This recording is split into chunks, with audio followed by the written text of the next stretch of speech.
All right. What's going on, everyone? Hopefully, everybody's doing fine. I s- I started the live stream a few seconds early just so that folks could get in, just get settled. Folks could get in, get settled. All right. So, hopefully, everybody's doing okay. Everything's good. Let's see here.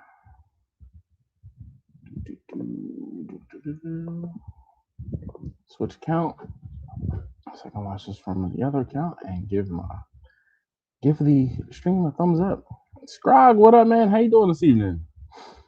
TJ is here. He says, "Good evening. Back to my old spot. Yes, I am in the OG spot. It is cooler tonight. With the fact that it's cooler, I am sitting back here because I don't need air conditioner on.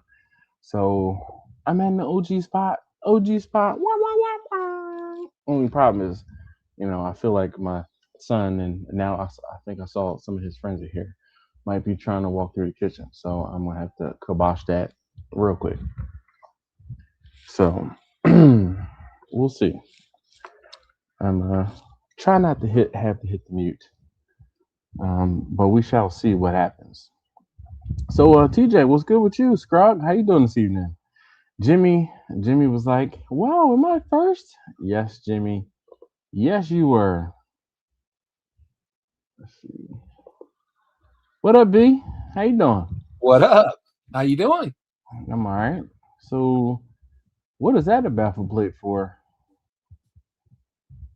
Does it look familiar? Kinda. What it is? I mean, I know that it's a baffle plate, or at least I think it's a baffle plate. Um, but I guess no. Hmm. Huber products. What is that? Huber? No. What is that? Yeah, I know what Hoover is. What is that, that? that's a snake that he made for it. Ah, okay. So, what did I say it was? What did I call it? Diverter plate. All right. So, but I know, like I said, um, Lone Star makes something similar to that for their charcoal, um, for the charcoal cookers. I thought it It's was like, just a basket. they make one. Hold on, I can. Let me see. Hold on 1 second. Let me see if I can find the accessories. Anyway, I just ordered that a couple days ago. So Cool. Accessories. Do, do, do. Yep. So here's. Now I need to share my screen. Um,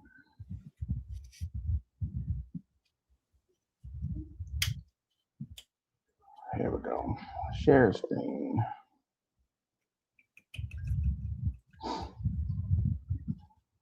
Want to share.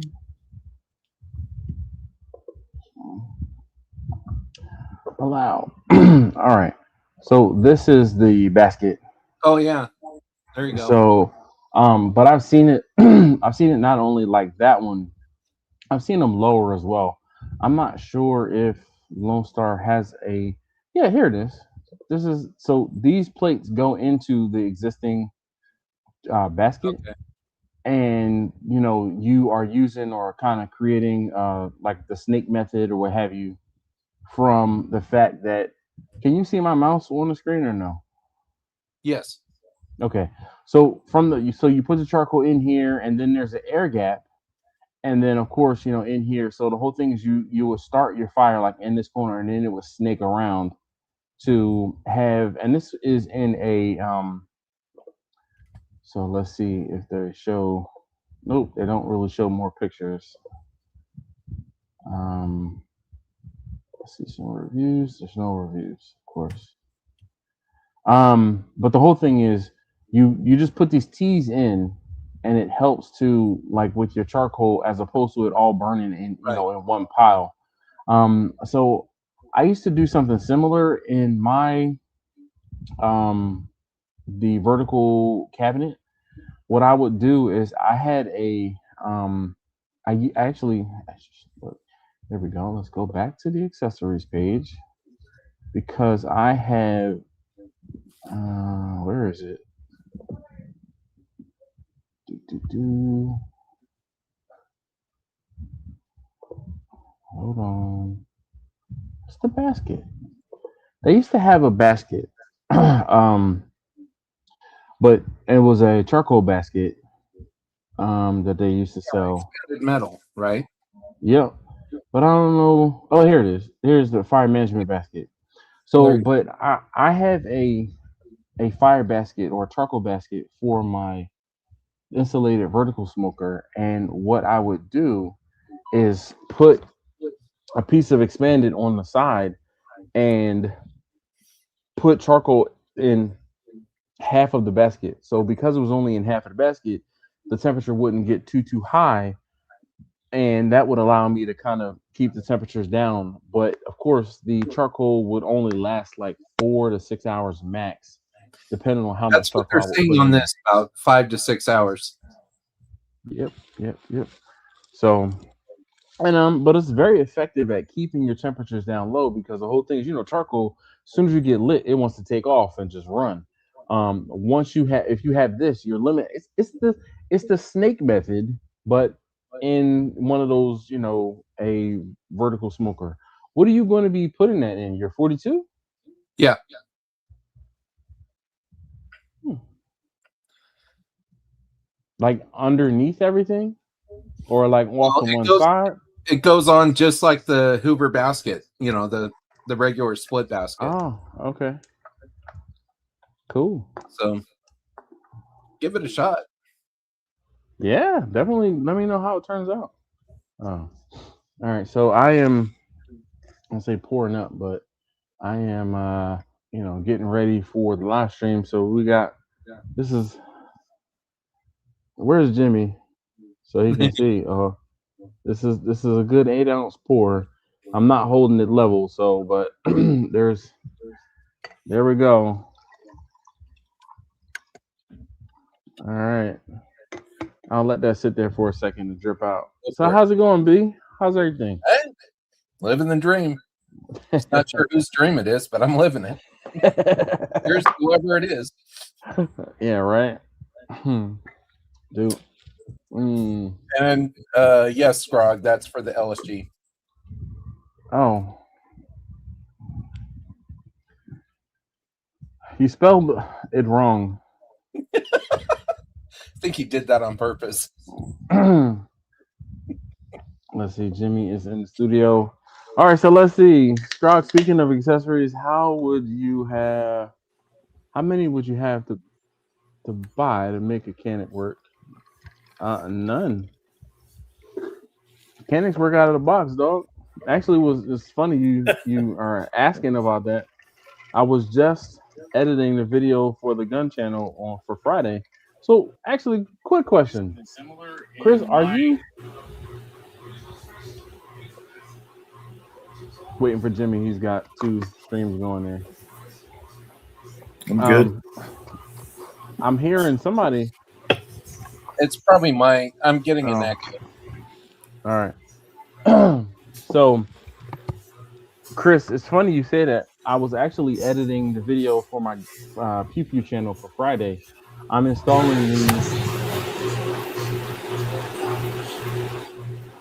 let's see, is it Jimmy or is it B? What you got? Just a whole bunch of background noise. It must be you, Jimmy. Is the washing machine going or something? No. I'm hearing. Is it you, B? Hold on. Let's see. Let me mute you again. No, I'm still hearing it. It's Jimmy. Jimmy, is your headphones connected? No, I've got same ears in as normal. You hear? We hear? Yeah. Like I said, it sounds like a washing machine is going or something. No. Is that or dishwasher? No. is that rhythmic? Give it. Let's see. Here's that. All right, hold on. We'll get through it. Sean, what's up, man? How you doing this evening? It's like a washing machine or something. Yeah, see, that's what I was saying. That's what I said. Washing machine or dishwasher. It's, he muted himself. But anyway, Chris, I was just editing the video for tomorrow. For Friday. I am installing the Holosun EPS carry on my Canik Prime Radian. That better? Yes, much better.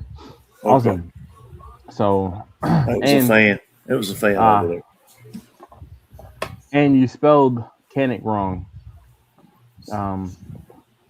You put a G, an L, an O, a C, and you got the K right. But you spelled Canik wrong.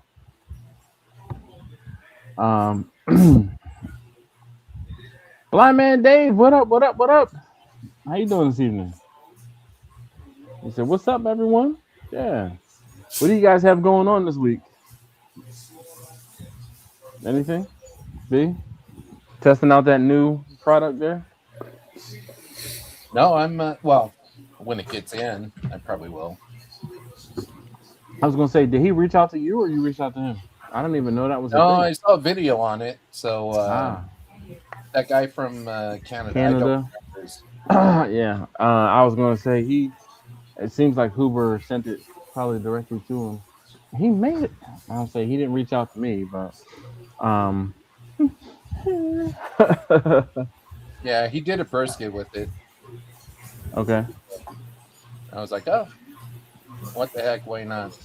Huh. So yeah, I was putting the Holosun on in this HOLOSUN.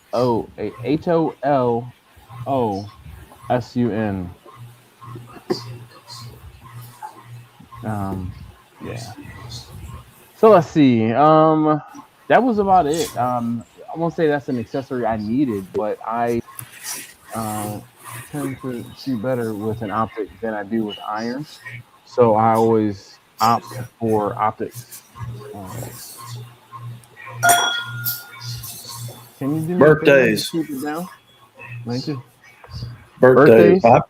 Optics help. Oh yeah. Oh, after many birthdays, optics do help. Indeed. Absolutely.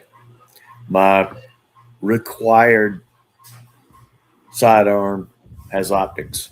I mean, rightfully so. It does help. I can go back and qualify with his high score at the academy as gas instructor. We have to go back every 3 years. Okay. And with optics, I can go back and score just as high as I always have. But yeah, I don't know.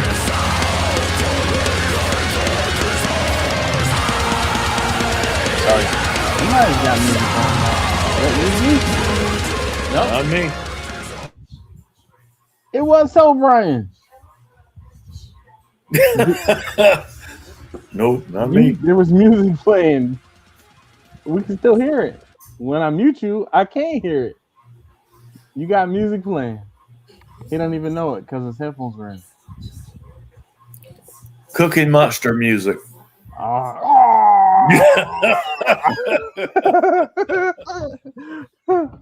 My youngest son was in a band that played that, and he really used to hate that I would call it Cooking Monster music.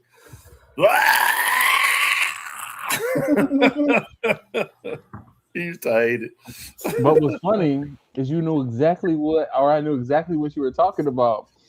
Yep. Yes, my cookie. Yep. That's good enough for me. Heck yeah.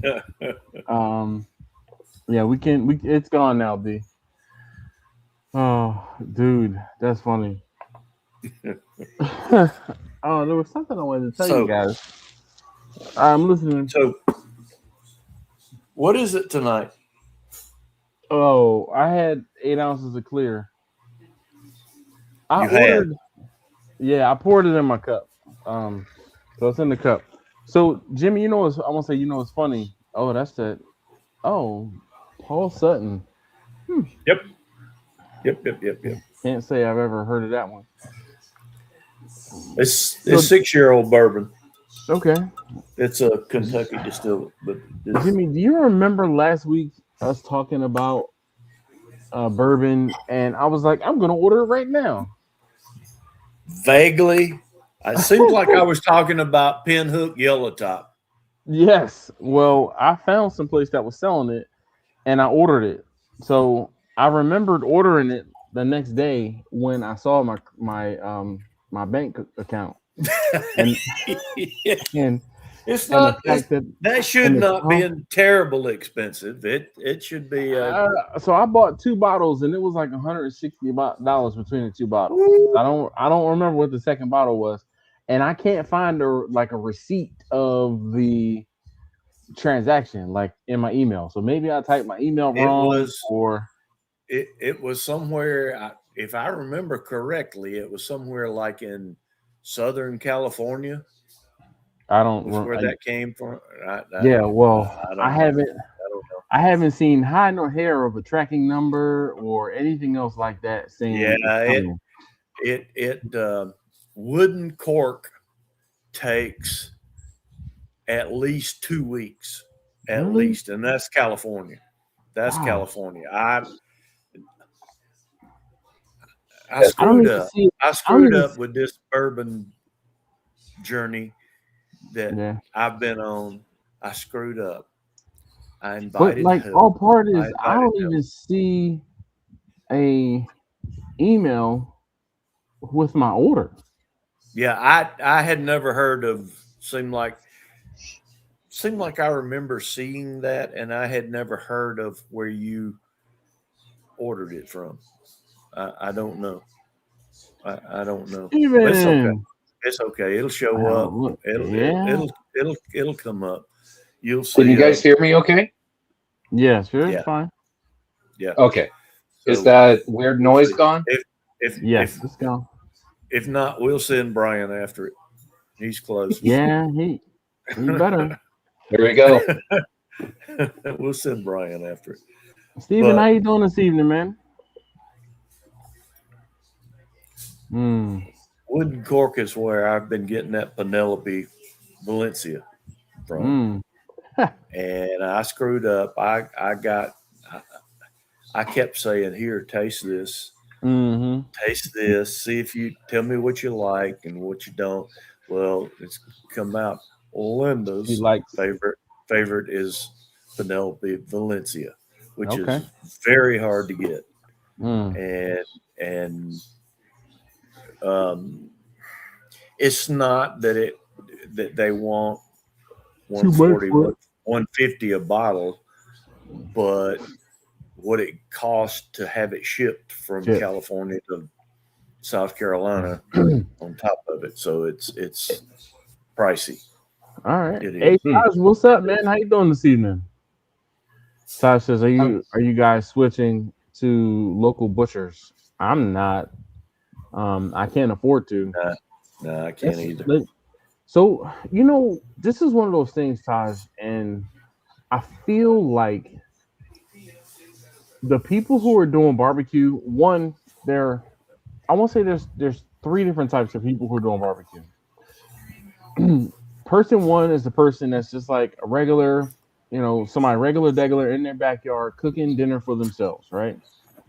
The second person might be somebody who's kind of regular degular cooking, but they're cooking for other people, right? So they're like me, I'm trying to maximize my profit so that I can make money while I'm cooking. And that's hard to do. And the whole thing is, it's like, I'm not trying to give anything away, but I'm also not trying to bend my customers over, right? So I'm trying to find the happy median between the two. And then there are other people who are, I won't say affluent, but who have more disposable income than others, okay? And those people who have more disposable income than others, as opposed to spending the 30 some odd dollars to pay me to cook for them, they're spending that $25, $30 per pound to purchase a locally, sourced whatever cow, whatever heritage meat or whatever heritage something. That's where they're spending their money because they're cooking it themselves. So I can't rightfully spend $20, $25, $30 on per pound on a piece of meat to then try to sell that to someone else. I'm pricing myself out of the market. Now, if I want to say I'm going to treat myself and my family to a very expensive cut, like a locally grown, grass fed or grass finished, locally butchered, whatever monikers, acronyms, buzzwords you want to put on it, and I want to treat my family and do that, it's still going to cost me as much, if not more, than if I were buying the entire brisket that I can get from Sam's or the entire brisket that I can get from Restaurant Depot. I mean, I bought brisket today. It was $6 a pound. $6 a pound. Now, when I'm buying it, let's just math real quick. Let's real quick math. Can you believe it? Can you believe it? Hold up.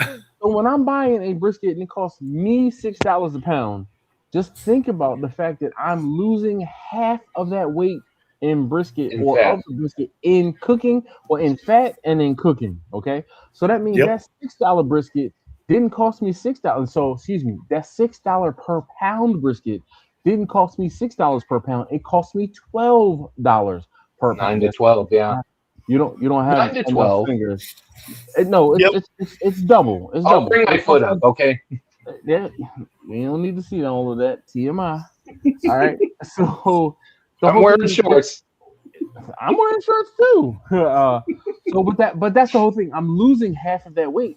So that doesn't cost me $6. It costs me $12.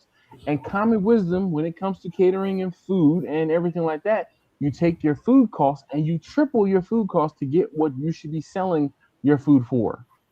I can do simple math. That's very simple math. 6 times 2 is 12. 12 times 3 is 36. I should be charging no less than $36 per pound for brisket. I have kind of been like, I'm charging 34 because and people think you're out of your mind when you put that out my rabbit. Look, they think I'm BSC, batshit crazy, selling them this 30 some odd dollars for a pound of brisket. When I can say, okay, I can go to I won't say an established restaurant, but that restaurant that I went to with Al from Eat More Vegans or Behind the Food TV now, they were charging $45 per pound then, and that was 6 months ago. So I can only imagine the price has probably gone up slightly, even though 60. They have it might not be that much because they have a steady supplier. So their steady supplier probably hasn't raised the prices on them that much. The barbecue spot that's in the next town over for me, they're doing 52 to 55. And you know how they break it up and they sell it. They say, oh, it's $29. They put in really small print that that's a half a pound. Or they'll say it's $16 and they'll put in really small print that's for 4 ounces. They don't tell you what the full per pound price is. All right, so let's see. The Valencia is pretty good. I'm the first just barbecuing for me. Yep. And loading up on meats went on sale, yo. Scrog kills me. He always finds a way to rub it in whenever brisket goes on sale. So this man posted, I know he's stirring the pot and like poking the bear, all of the above. He's like, oh, and by the way, I saw Kroger or ATV has briskets on sale for like $3 a pound, limit 2. I'm like, so how many trips you making into the store? Because I know I will be filling up my freezer. Oh yeah. So TJ says, plus the time to prep and cook it. So that's the thing. So, and I was telling someone about this earlier today. 1 time covers the cost of food. 1 time covers your supplies and your time. The other time that you're multiplying again by 3, the other time is your profit. Is what it should be. Um, so let's see. Chris said it cost me more for a Boston butt than to get me big butt in Boston. I mean, I don't even want to talk about it. I bought a bone-in pork shoulder today because I have a small order for Friday. I have actually her orders right here. She wants 4 pounds of brisket, 60 wings, and 3 pounds of pulled pork.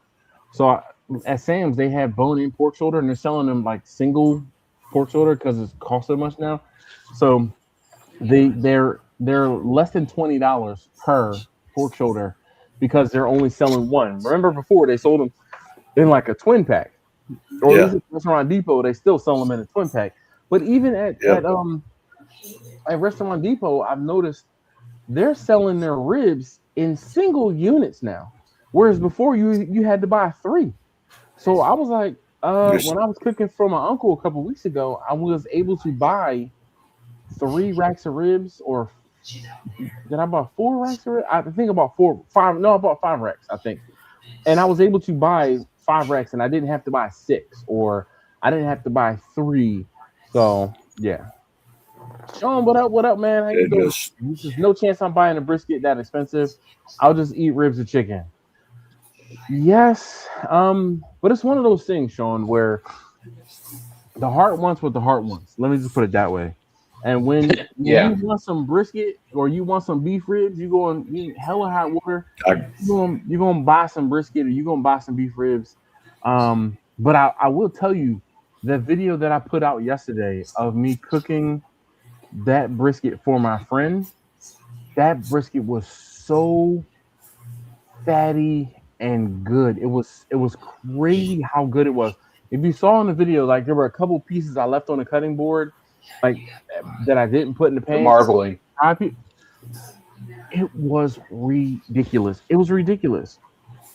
I got an email today asking for 20 pounds of pulled pork, and I haven't answered it yet. I'm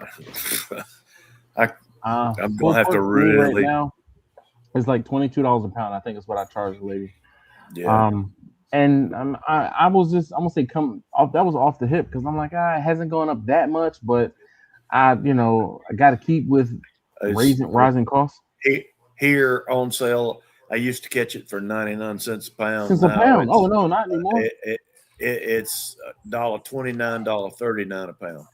So I'm getting on sale. Let me see. On sale. Let me see if I can find out how much I paid for it today, because I got it from Sam's. Oh, look at those ribs there. I did. So Jimmy, this one is blueberry rub. Okay. From Fire and Ice. Fire and Ice Spice. Yeah. Good stuff. Really good stuff. Yeah. Oh, my bunch. I mean, if you saw last week's video, my son went crazy over. You see that right there, Jimmy? Members Mark, Boston butt. Good grease. 198. And that's bone in. So if I went to Restaurant Depot and bought boneless, it will be probably $2.50, $3 at least. At least. We have. Isn't that ridiculous? I try to catch it on sale. We have Food Lion here that does, and they're 8 to 10 pound Boston butts, and that's where I pick them up when they're on sale, and then I'll take them and I may freeze 6 or 8 in the freezer at a time. The Boston butts that are so our local supermarket is a Giant, right? Yeah. The Giant is already $3 a pound. When they go on sale for like $2.50 a pound. It's usually never better at my local market for meat. Again, like chicken wings, chicken legs. The only time I would ever buy chicken from the market is when it's on sale. If I'm getting a chicken for 99 cents a pound, if I'm getting chicken wings or excuse me, I never get chicken wings for 99 cents a pound. That's those days are gone. But chicken legs every now and again, or thighs. when they have that yellow sticker or whatever color sticker they use at the top. Yeah. That's the only time I'm buying chicken from the supermarket. Even like the sausage, I'll get like the turkey sausage or some of the beef kibasi or beef sausage. I only buy it in the market when it's on sale, and I'll only buy every now and again. I'll get beef or steak from the market again because it's on sale. Like those rib roasts and things like that. Gone are the days where they're $5 a pound. Gone are the days where they're Yeah. $5 a pound. Oh yeah. I mean, now I can't find a ribeye on sale for less than $12 per pound at least. So, I'm yeah, stuck buying the whole rib roast and yep, cutting them up. yep, That's yep. that's That's what I've had to exactly what do. I've been doing. But Yep. even that from Costco is now $14, $15 a pound with it whole, and it's $19 to $25 if you get them individually cut up. Yep. Look, Chris It's says he'll have ridiculous. to eat chicken ribs. Chris, I'm gonna need to see proof of you eating chicken ribs. Right? Okay? What's Show me. funny though? We went to like I said, I had to go to Sam's today and buy the meat that I need for this cook for Friday. And my wife bought a rotisserie chicken. She's like, "Oh, I think I'm gonna get a rotisserie chicken." So we got a rotisserie chicken, and I will eat the breast and the wing. So I had a chicken rib today. All right. It was, I cut the chicken, the breast off of the back and the wing off of the back. So I ate some of the meat, the rib meat from the chicken. So yeah. Let's see. Chris says a shrimp shell brisket. I don't know. I don't even. We're not even playing that game. Shrimp shell brisket. Ty Toya was talking about my brisket with ribs, yeah, and grits. Woo! There you go. Indeed. Let's see. Todd says Giant is expensive AF. Get lamb from there because it's good. Or he gets lamb from there because it's good. So we get lamb from there when it's on sale. Again, that's another one of those things where if it's on sale, the missus will pick up a boneless leg of lamb. She's like, "Hey, I brought this home for you to cook. Thanks." But All right, true question. Do you get tired of cooking, of barbecuing? Yes. I get tired of cooking, but not barbecue. If that makes sense. Okay. So yeah, like when I was going to DC every single day for an entire month, I didn't want to do anything by the time I got home. My days damn were straight. starting at 4:30, 5 o'clock in the morning. So actually it was a little earlier than that, depending on the day of the week, where I would go into DC with my wife. So we would leave the house at 5 o'clock in the morning, and then I wasn't getting home until eight, between 7:30 and 8:30 at night. So I had a long day, and for me to No come time. home and then have to cook, no chance, no shot. Like I don't want to. Like there were times where I'm like, all right, I'm drinking my dinner tonight. Mechanic's car doesn't run. A landscaper's house is not landscaped. Dude, I mean, I don't. So my thing is this, right? I've gotten to the point where I've finally gotten to the point where I'm home again a few days a week. So I'm going to try to incorporate cooking back into my routine of being in the house. Your But schedule. the problem is, yes, but the problem is my schedule isn't, or my current position isn't as forgiving as my previous position, where I could be away from my desk for 20 minutes and half an hour and it not be a problem. Where now I'm on the clock. If a ticket comes in or a problem comes in, I have 15 minutes to respond. And then, or if somebody hits me up and I don't like the Barely take a leak. Man, look, I have to take myself out of service. And then what ends up happening, and it's happened way too many times, is I take myself out of service and then I forget to put myself back in service. Those. Oh. And I'm like, "Ooh, it's been an hour and I haven't got anything." Whoops, exactly. It's funny. I had a guy today come in my office and say, "Are you going to be here in the morning?" I'm like, "Yeah, I should be." Well, how late are you going to be up with Dash I don't Everybody knows. I don't Everybody know. knows who Depends I on how am. much I drink, okay? Everybody knows who I am. I cracked up. That I'm is like, insane. That is insane. You know what you need to do is you need to get some of those folks on the live stream. You need to start telling them. But then it's like, but then it's like, I don't know if I want to show them this side of me, right, Jimmy? no, we're good. We're Yeah, good. yeah, yep. These are I feel these it. are I feel all these are Nope. all day shift people. no. We don't want to Yeah. we don't want to bother them We at know, night. No, yeah, and that's the whole thing. It's like I feel the same exact way, right? Every now and again, somebody will start like so. One of my coworkers, he is someone who is he's based out of Florida, and we had a huge amount of turnover in a specific department. And the whole thing is, he came up here to kind of right the ship, right? So I was asked to help with um something a little outside of the scope of my normal job, and I'm like, all right, well, I can help out because the satellite site and where I had to go is not too far from my wife's job. So they're like, hey, how far is this from your wife's job? And I'm like, 10 minutes. They're like, would you be able to go like, would you be able to carpool with your wife, go there and help us out because we're in a bind, and you can go in at 6 a.m. and leave at 2 p.m. And I was like, ooh.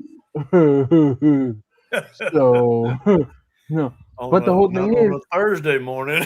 no. Yeah. So I've been going in on Tuesdays, right? To that satellite site. And the whole thing is, we had somebody, like I said, the guy came up from Florida, and I've interacted with him before, but he's 100% remote. So he came up to put hands, on keyboards and boots on the ground to get stuff done. And I'm like, all right, well, this was week 3 of me going over there and helping out. And I'm like, well, if I go over there, I'm leaving at 2 p.m. They're like, you're helping us out immensely. We're fine with that. I'm like, okay, cool.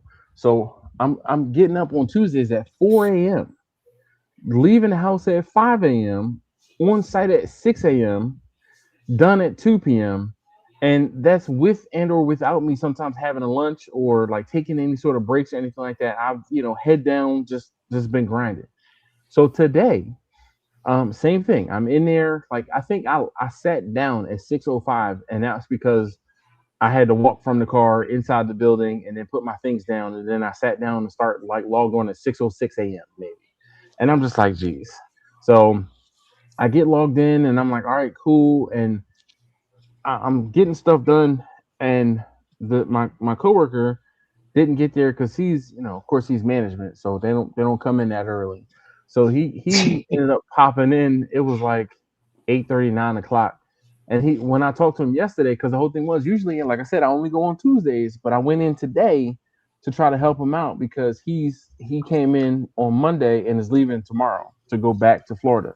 So I said, well, do you want me to come in here tomorrow, today, so I can help you out get the additional things done? He's like, man, if you could, that would be a great help. I'm like, all right, I'm taking one for the team. I said, I just want to let you know. He's like, all right, tomorrow there will be coffee. Tomorrow there will be coffee. I'll bring in coffee. I'm like, all right. I said, I'll bring in my cup. I brought in my cup, and then we ended up walking over to Dunkin' Donuts today. I'm like, damn it, man. I was all excited about to have a big old box of Joe, and nah, we didn't get that. We just went to Dunkin' Donuts, but it was good. It was good. But I actually got lunch today. Yesterday I didn't get lunch, so I was like, all right, it was a win. But that's the whole thing. Like I'm in there, and next Tuesday I'm still slated to go back in there every Tuesday for the foreseeable future. So we'll see. But again, when I go in there, it's like, okay, now I'm done at 2 o'clock and I have the rest of my afternoon as opposed to being logged on until 6. But as we were talking, I'm like, I was again talking to him more about barbecue and me doing barbecue. So he was asking me today, he's like, oh, well, he's like, does the YouTube bring you in any money? I was like, oh, it does, a couple dollars every month, it's nothing. Yeah. I'm not getting rich, but you can't live off of it. No, not at all. Like, not at all. I'm like, I'm not getting rich, but I'm able to partially pay my cell phone bill. That's basically I'm like my aim every month is to earn enough to pay my cell phone bill. That's the main aim. So and then he was telling me about his plans to start a YouTube channel, talking about a luxury vehicle versus a. He was saying that he has a luxury vehicle that he's trading in on a Model YL Tesla, and he was telling me all about that. But like I said, we were talking, and he's like, "Well, how many subscribers do you have?" And I was like, 36,000. He's like, "What? Like 36,000?" I was like, "Yeah." I said, "But I've been at it for quite a while, like quite a while." And I was like, that's kind of, I won't say that's kind of uncommon, but like, yeah. And I said, well, then my firearms channel, I said my firearms channel I've been trying to grow that for about 2 years now. And I said I'm at almost 5,000. So that one's at like 4,200, 4,300. 2 years? Mm-hmm. It just seems like maybe 6-8 months ago to me that you started it up. Just saying. No, that was just when I started talking about it more. Because I was trying to, I think what it was I had started growing it, and the whole thing was by the time it got monetized, and it got monetized like late last year, early this year. And that's when, of course, I start talking about it more because I want to try to drive views to the channel. Right. So, but in the beginning, I was trying to figure out what it was I was going to be doing. And the worst thing to me is to try to push something that sucked. So I figured I would, get my chops more or less before I started really pushing it. All right, so let's see. Chris said, we love lamb. What cuts do you usually go for? Boneless leg of lamb is like my absolute favorite because it's dumb easy to cook. Boneless? Yeah, boneless leg of lamb. And it cooks in under an hour. So I also prefer boneless because it's already opened up in butterfly, so I can season down in it. So those little. I've never cooked lamb. I really want to, but I've never cooked lamb. Just hand over your Greek card. Hand it over. So the problem is, just dig in your pocket right now. Just hand it over. I have no qualms buying a leg of lamb, boneless or not. The issue is my dad cooked lamb, and it was phenomenal. No, we did catering, but it was phenomenal, and I'm afraid I don't know. I don't know if I could ever. Ask Jimmy. We'll talk. I had a master teach me, and I was not a lamb fan until somebody taught me how to do what I was doing. Hey, I helped my dad do all the prep and everything. I know what his techniques were. It's just I've just never done it because I just don't think I can do it as well as he did. You can. It's temperature and seasoning. If you know what seasoning, you know what temperature. Cook it to 100, 130, 135 It's a mental degrees. Thing. All right. Well, so Lake Norman, North Carolina guy. He says, "Hello, everyone. Hope all is doing well." Yes. Let's Absolutely. See. Todd says, "I get chops usually, but I love cooking a whole leg." Yeah. Terry, what up? He said, "Hey, yo, Dash, what Terry's up, man?" Back. Hope he's doing well. Back it up, Terry. Yeah. The wheels are turning to get Mad Whip Barbecue back to work. Yes. Lake Norman said, "Have I tried lamb from Aldi?" So I have. And every now and again, I will. Jimmy says no. Every now and again, I'll get lamb from Aldi or Lidl, or even, well, I don't say Save a Lot, but Save a Lot, Aldi, Lidl, they're all like the same tier of market to me. Yep. The problem is the sales at Lidl and Aldi are not typically actually good deals on me. They are synonymous with doing we'll give you 8 ounces of something. I froze up. We'll give you 8 ounces of something and charge you and charge you by the pound price, or tell you the pound price and it's not actually a good deal because people are buying a smaller portion. They end up paying more for it than if you Yeah. went to Sam's or Costco and bought the. So you might buy 1 pound of meat from Aldi, and it'll be $20 for the whole thing. But I can go to Sam's and buy a 4 pound something, and it'll be $16 a pound. $16 a pound times 4 is, $48, I think. Yeah, $48. So the thing is, people shop for price versus price per pound, and they end up spending more money. So Yeah. it's just like the same exact way. Like it boggles my mind. And I mean, I'm lucky enough, I'm fortunate enough where I don't have to do this. But some people will go to a dollar store and buy 1 or 2 rolls of toilet paper for $1, right? Versus me going to Sam's, spending $20 and buying 50 rolls of toilet paper. It's the same exact math. And the thing is, they might not have the $20 to spend on toilet paper. The same exact math is the same exact reason why somebody might not have $50 to spend on lamb. They have 20 and they're trying to make a meal. And I understand that, but the economics I'll say they don't make sense to me, but I'm fortunate enough where I don't have to, I'm gonna say worry. I don't have to deal with that. So that's why sometimes, like, my wife will be like, "Oh, there's X, Y, and Z meat on sale at Lidl," and I'm like, "Is it really on sale?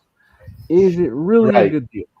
And then I'm looking at it and I'm comparing the price to this to that, and I'm like, it's not actually a good deal. It's when it would cost $2 or $3 more per pound, it's now only $1 more per pound, and that $1 more per It's pound still $1 more per is pound. exactly exactly. So yeah. So let's see. And bro, I cook with the bone and I inject mine. All right. Chris says Okay. next thing California is going to say he's never had olive oil or Windex. Oh, Or Windex. it's not Windex in my family. Oh, It's what is it? bleach. Oh, Everything was bleached. It's not Windex. It was bleached. all right. So Ty says shockingly their beef is good. I'm not knocking the beef, the quality of it.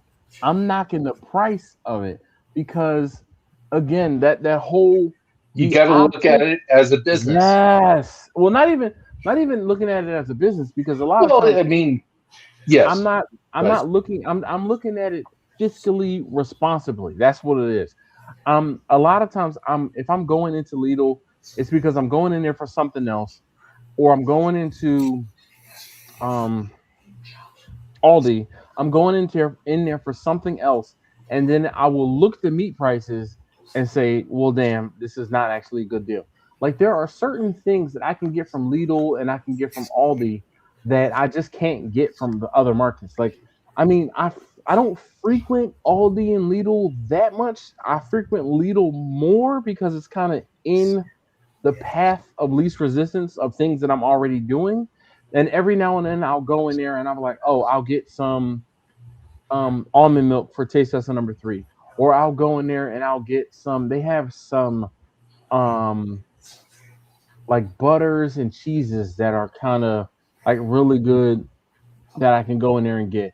Every now and then I'll go in there and I'll get some like deli meats or like the salami and other things like that for like Mrs. Dash's charcuterie boards. And those are things that I would go in there to get because they have decent small portion prepackaged meats. And again, I'm sure they're not the best deal, but the thing is, if she's making a charcuterie board, I don't need 2 pounds of salami. I don't need 2 pounds of whatever. 8 ounces of whatever meat that I'm putting together on this board for her, or actually she's putting together. I just provide the sustenance and she puts it together. But the thing is, I know that I'm probably paying more for it. Also in Lidl, sometimes they'll have pretty decent vegetables and or fruit. That's another thing I'll go into Lidl for. They also will have deals every now and again on, it's not even like secondhand stuff, but like discount meat or and I'll buy those things for Daily me and my specials. family. Yeah, those deals, those specials are fantastic. I also go in there and get when I'm cooking the pork belly for my wife. They have pesto. They have really good pesto. That excuse me, jar of pesto is like I'll use that entire jar. So I'm like, I'm not going to Sam's and buying a jar that's this big for me to use a portion of it. I rather use it all, and then I don't have to worry about storing it or it getting moldy and get weight and wasting it. Because then it's like I'm spending $15 on a jar this big, using this much of it, and then because I don't use it fast enough, it goes moldy and I'm throwing it away. Right. Versus me going to Lidl and I'm buying a jar this big and it costs me $5, and I'll use that entire thing, and I don't feel bad about wasting anything. Porchetta. Oh yeah, for the porchetta, exactly. Yeah. So Taj said his cousin lives around the corner from a veal farm, and making veal is wild, but it's so good. Yeah. Yes. Don't get him started on making a business. Yeah. I'm contained.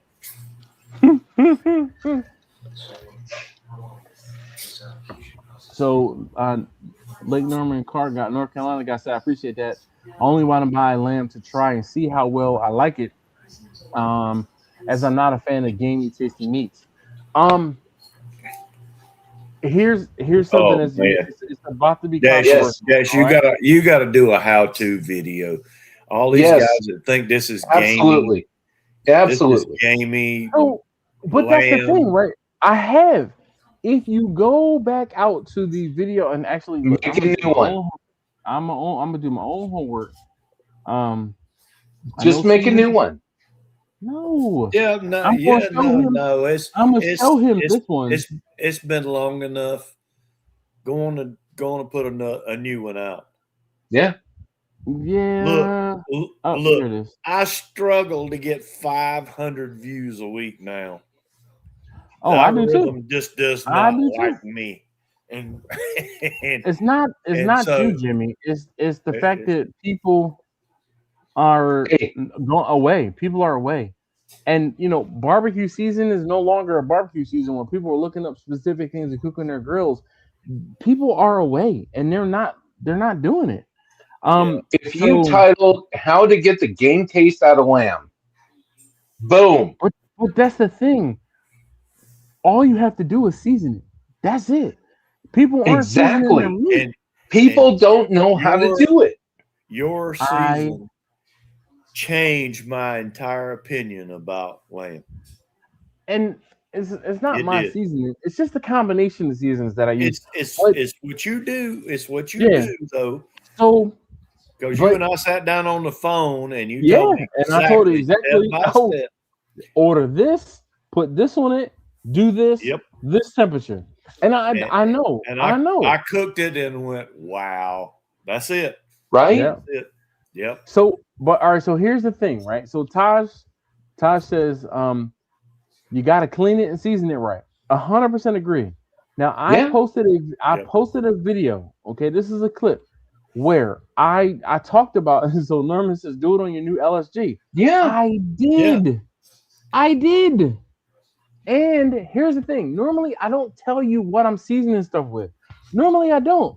But because I was out of my normal seasoning, I went to the market and I bought 2 of the 3 components that I used on this cook.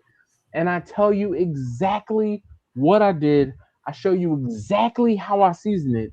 And that is the way that you need to do it. That is very similar. But you left I hear you, B.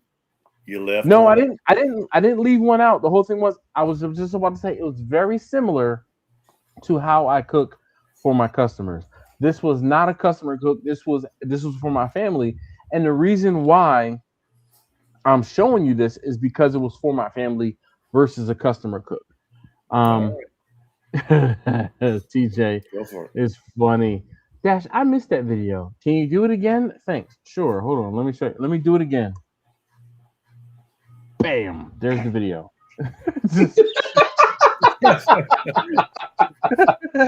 God, I love TJ. He was like, I was distracted. Can you show me jumping up and down? Can you show us how you jumped up and down again? You guys know what I'm talking about. Can you show me? Can you show us how you jumped up and down again? I was walking my dog and I was distracted. Sure, I'll show you again. So it's been how many years since you did that video? Like 3 months. Oh, 3 months? My bad. Yes, not even. That's what I'm saying. When I got Okay. dog, that's what I'm saying. I just did a video. Okay. On it. So let's see. Okay, so Roger asked a very good question. Have you tried getting meat from an Asian or Latin market butchers? Yes, Roger. I used to get my picanha from the Latin market, right? And I have experimented from time to time. When I was taking taste tester number 3 to school, I would stop at the H Mart or Lotte or Great Wall, whatever the Asian markets, depending on which one, and I would stop in there and be like, okay, what am I going to cook today? So there are a few videos of me cooking specific things that I got from the Asian market because I'm like, I've never tried this before. We're trying this today. So I do have a few videos of me cooking meats from the Asian markets. And like I said, I used to only get picanha from the Latin market, but I've been able to get it from the Restaurant Depot, and because I can get it from the Restaurant Depot or Costco, it's not as expensive. The Latin market is more expensive than it is at Restaurant Depot or Costco. Travis, he says, "Hey, yo, what up, Travis? How you doing this evening?" Lake Norman, North Carolina guy says, "I will do exactly how you say, and we'll get back to you next week and let you know how it goes." So, watch the video all the way through, and then write down the 3 seasonings I use. And the whole thing is they're not very simple seasonings. I mean, they're not very complicated seasonings. Coarse salt, okay. There was a garlic component and there's a rosemary component. So you can figure out, and it was like a herb and garlic component, okay? And you can figure out what, like, go to your market, go to your local market and look at the seasonings in the aisle and say, okay, do you find an herb and garlic something? I wouldn't use a fresh garlic and you know, people say, oh, you got to use, I think a fresh garlic is going to be too much. You want to have that. You want to. If you love garlic. Nope. I feel like rosemary needs to be first violin, the hair roll. and the garlic needs to be like third violin, and the salt could be second violin. Okay, so that rosemary. In the chat that would disagree with you, but just saying. You said, you know who? Somebody in the chat would disagree with you on that, but you know. Sorry to interrupt. Taste doesn't. No, you're never sorry to interrupt. Don't apologize for interrupting because that's what you do. That's all right. So I can tell you, taste tester number 1 is a garlic fanatic. He will eat garlic by the tablespoonful straight, if allowed, and he will tell you on lamb, garlic does not need to be the leading lady, if you will. I'm telling you, it should play second. I said violin, but it's second fiddle or third fiddle to rosemary and salt. And the rosemary and the salt and the garlic is a supporting character. Now, if Katie wants to come out in the comments to say something to me directly, all right, we're not gonna have any lurking now here. Dave said new bid time. What are we bidding on? So you know what's funny? Earlier today, I was thinking, and I was like, oh, we haven't done a like a fundraiser for shots lately. And I was like, well, maybe we don't call it a fundraiser, but we call it a fundraiser. And we call it birthdays. Well, yeah, but I only have one birthday a year, and I'm trying to, I got a kid I'm putting through college. Jimmy has birthdays. We get really messed up in October. Just saying. I'm trying to slow mine up. Amen to that. Hold on 1 second, y'all.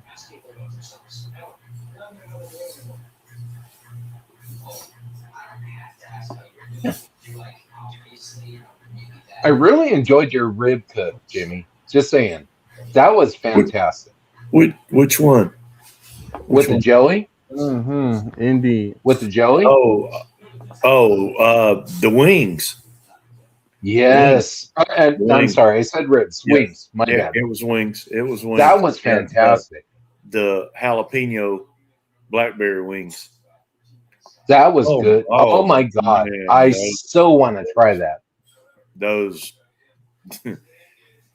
disappeared. If you saw that was my youngest son that got in the video, and he started. That was awesome. He walked. It's good to see that. The house eating them.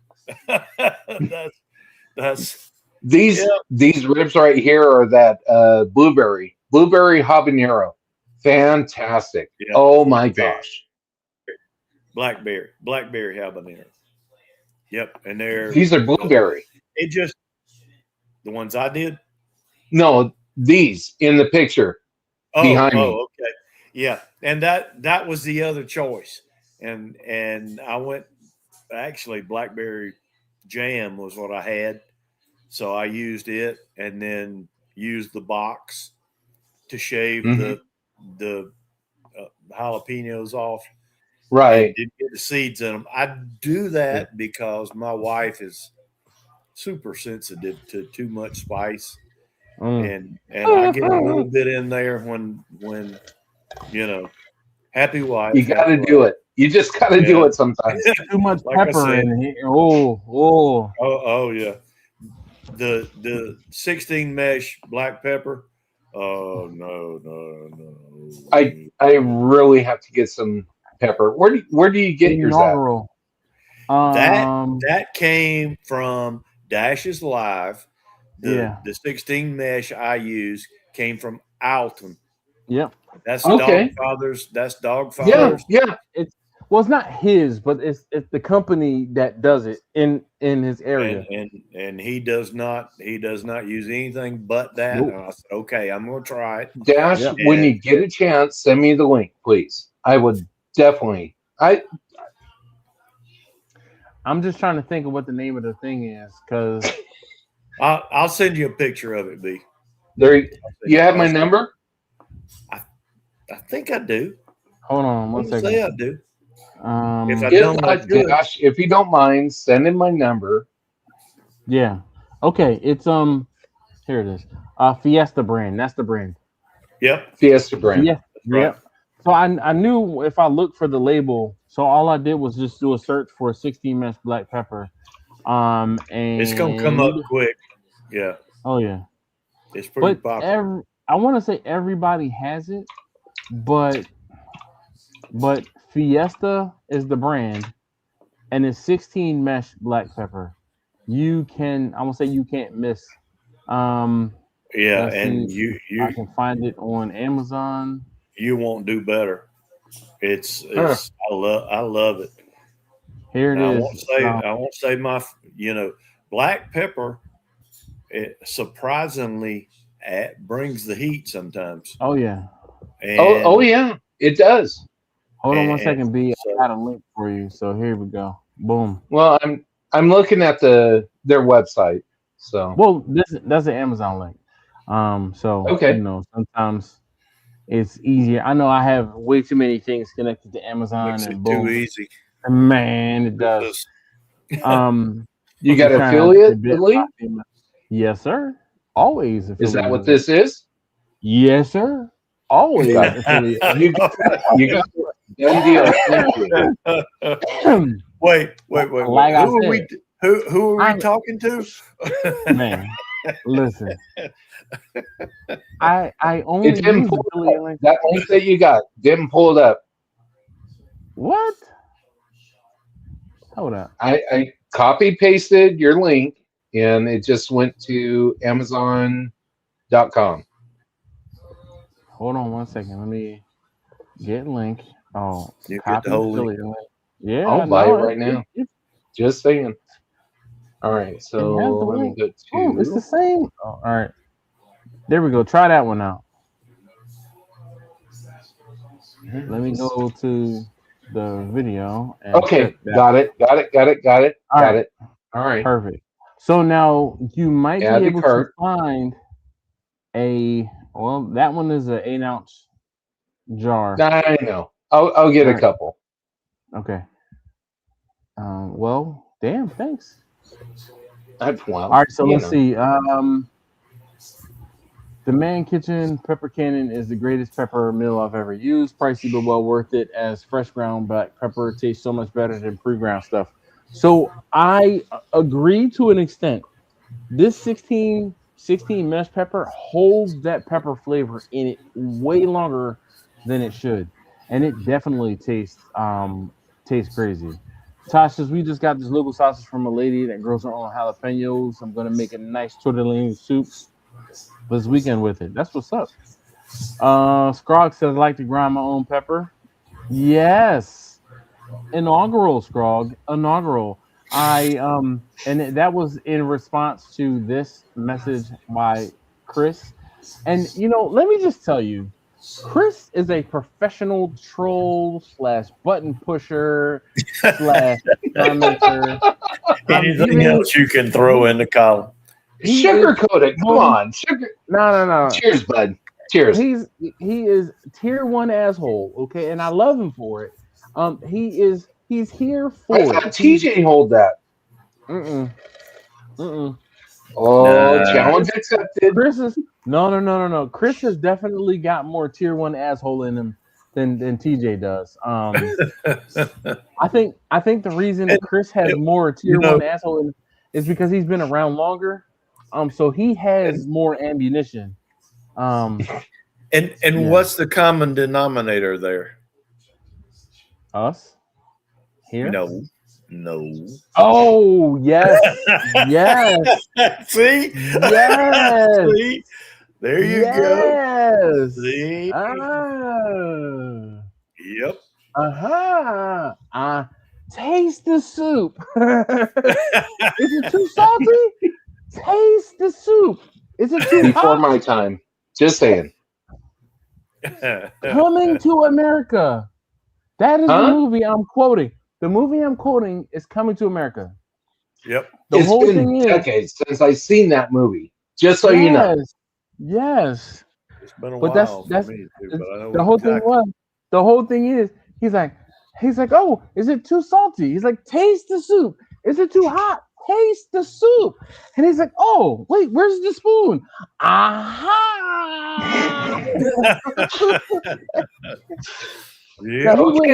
He went on way longer than that. I'm getting flashbacks from like decades ago. Just saying.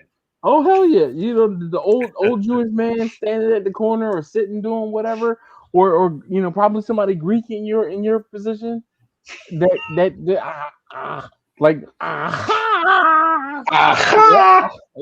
man. Listen. Yep. I'm not Jewish. I'm aware. But we all know and have seen someone that has done something similar to that, and we all relate. We all can relate. But that's just one of those aha moments where taste the soup, okay? And if you know, and just like Jimmy said, I haven't seen that movie in years, but I knew exactly where you were going with that. But yes, but I had an aha moment when he said they relate to each other. Let's see here.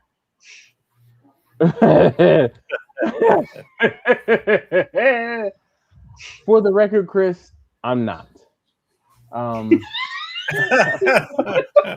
not. So, tell us what you really think, okay? I'm just not a fan. So, to be completely honest, if I could get one, so the last one that I purchased it for science, right? For scientific reasons. And I got it on sale. Oh yeah, it was big scientific reasons. I got it on sale because it was used, and there was no other way that I was going to be purchasing a Glock anything. I would not pay full price for one. I would not pay brand new price for one. I wouldn't even pay my employee discount price for one. I wanted to buy a used one, and so the whole thing is when the store buys firearms, we get them at cost plus, the transact or cost 10, 15, whatever. Well, it's at cost. So let's say you come in and you sell a firearm to my store. Let's say you sell a firearm for $300. We will basically I can buy it for $300 plus like 3 or 4%, which is the cost of doing business, right? So for $350, I'm walking out with a slightly used or a gently used, whatever. That's why I end up with so many damn canics, because people come in and they're like, "Hey, I don't want this anymore. The new one is coming out," and I'm like, "Hold my beer." You're right, man. Yep. There are 3 in my house. The first one is the first weapon I was actually issued that I didn't have to buy. And that was the first generation Glock. It was a 40 caliber. Oh. Ooh. The second one is a baby Glock. The 26 that I had to wear on my ankle. It was a 40 caliber.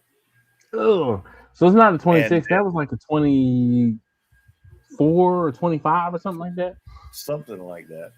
Let's find out. And then, of course, the one I have to wear now is the Gen 5, which is the 9 with the. It's not a 19. It's a 17 or 47. It's a 17 with the optics on it, which is what I wear every day. 17 MOS. Yeah. All right. So Glock 23 is the other one that you have. Yep. So I bought the first one I carried and the baby Glock I wore on my ankle from the sheriff's office, which is something entirely different from normal too. But got a question for him. For him, not you. For him. Okay. For Jimmy. All right, shoot, Stick. 9. California. Definitely. Laws are different, right? If I wanted to, I know what he would say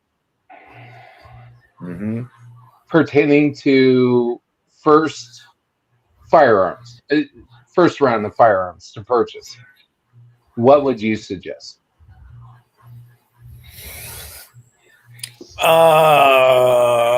Probably 9mm. Okay. If I had you here, we would try probably at least 3 different versions to see what you like. What I could fit you best with. Because 45's got a kick. I can teach 10 people the basic grip, but they're all different. And it's about your strength, your grip strength, your wrist strength, all of those things. So even though the whole thing is, if you notice, he didn't tell you a specific make or model of firearm. He told you. I get it. He told you. That's why I asked him instead of you. Yeah, I became a firearms instructor in 1999. I know. And so I know. You've been in it in a bit. I get it. I've taught hundreds since then, and everyone is different. The problem is agencies don't recognize that. They say this is what we're going to issue you, and we're going to make you use this. But the people that I have actually worked with who had to narrow it down close, because usually cops are the worst shots in the world. Oh my God, bro! And I think that's part of the reason. Because they were forced to shoot with something they didn't want. Well, not even want. If you don't mind, TJ posted a comment at the bottom. If you can throw that up. If he can't shoot, he got no gun. Right. I've shot 50 cal. I've shot 9s. I've shot 45s. I have shot, yes. I'm not unfamiliar Ownership with. doesn't mean lack of I know one. what works for me. I get it. But I have shot, yes. Being in California, mind you. I think a 9mm would be a good place for you to start, B. Okay. But the thing is, what 9mm? And I could give you a list of suggestions of things for you to try if you go to a range, and that's also my next recommendation. Usually, when people say, "What should I get?" my first recommendation is let's start with a caliber, okay? Because I can say to you, "Hey, you're probably strong enough to be able to hold on to 9mm," versus somebody's grandma, she might not be able to, and we're going to start her with 22 because it's a smaller caliber so that she can understand and get the physics of firing a weapon down, right? Then once we get the physics of firing the weapon down, we can move her up to 380, and then from 380 maybe to 9mm. But if like my wife has, she doesn't have the grip strength. Like if I gave her a 9mm to shoot, and I'm like, this is like something basic, blah blah blah. And she was like one round, and she put it down. And she was like, this is too much. This is too much. Yep. So her and I tell people all the time, if you are accurate with the 22 and you can put, let's say, 7 to 10 rounds accurately with the 22, I'd rather you shoot a 22 accurately than miss with a 9mm. If you have 10 rounds with a 9mm and 10 rounds with the 22, and you can hit 7 to 10 with the 22 versus 2 to 10 with the 9mm, there's a big difference in lethality. Yes. Right. And I would much rather, because a lot of people will tell you, oh, the smallest caliber you should wear for for self-defense is 9mm. Or you even get those people that are like, the smallest round that you should carry is 45. That's God's caliber and 2 world wars. So many myths out there. But the whole thing is, those are people who are stronger than that person that can't handle shooting 9mm, and they have no grace and no understanding that 7 rounds of accurate 22 is as effective, if not more effective, than 1 or 2 rounds of 9mm, again, out of 10. So now private carry, personal carry. Yeah. Ask me what I carry. What do you carry? What do you carry? Private carry. I bet you can guess. 9 or a SIG. 1911 SIG. But Jimmy, I have a platinum carrier that I wear all the time, and that's what I learned on. That was what I learned on. My dad had one from the military. He had a Colt. 2 world wars. Yep. God's exactly. It works. Exactly. It's what works for you. It's not necessarily what it works for me. It was what he's comfortable with. It's what I learned with. Yes. It's what I learned. Nostalgic. Yeah. It's what I learned with. It's the frame I'm used to looking down the top of the frame, and it just is what it is. But I have shot so many, and I don't even want to say what's your go-to. What's in a gun? What's your go-to, regardless of what's required of you? His 45. That's what he just said. That's what I put on my hip. Okay. I have a SIG platinum carry that. Which SIG is that? Like a 226, 220, 220? I don't remember. Oh, I don't remember. It's a 1911. It's a light 1911 frame. The platinum carry. I put the rubber grips on it, just to the Hope take grip? Yeah. What's your favorite brand? My favorite brand of gun. This guy is saying Canon. I love my Canon. Wait, Jimmy, you said it was. Hold on one second before you. So it's a platinum. It's a platinum okay. carry. What? I was just doing research. Go ahead, keep talking. The one I play with the most is probably the 45 Long Colt. Okay. But that's an old Western that I don't shoot too much. It's worth too much to shoot. Of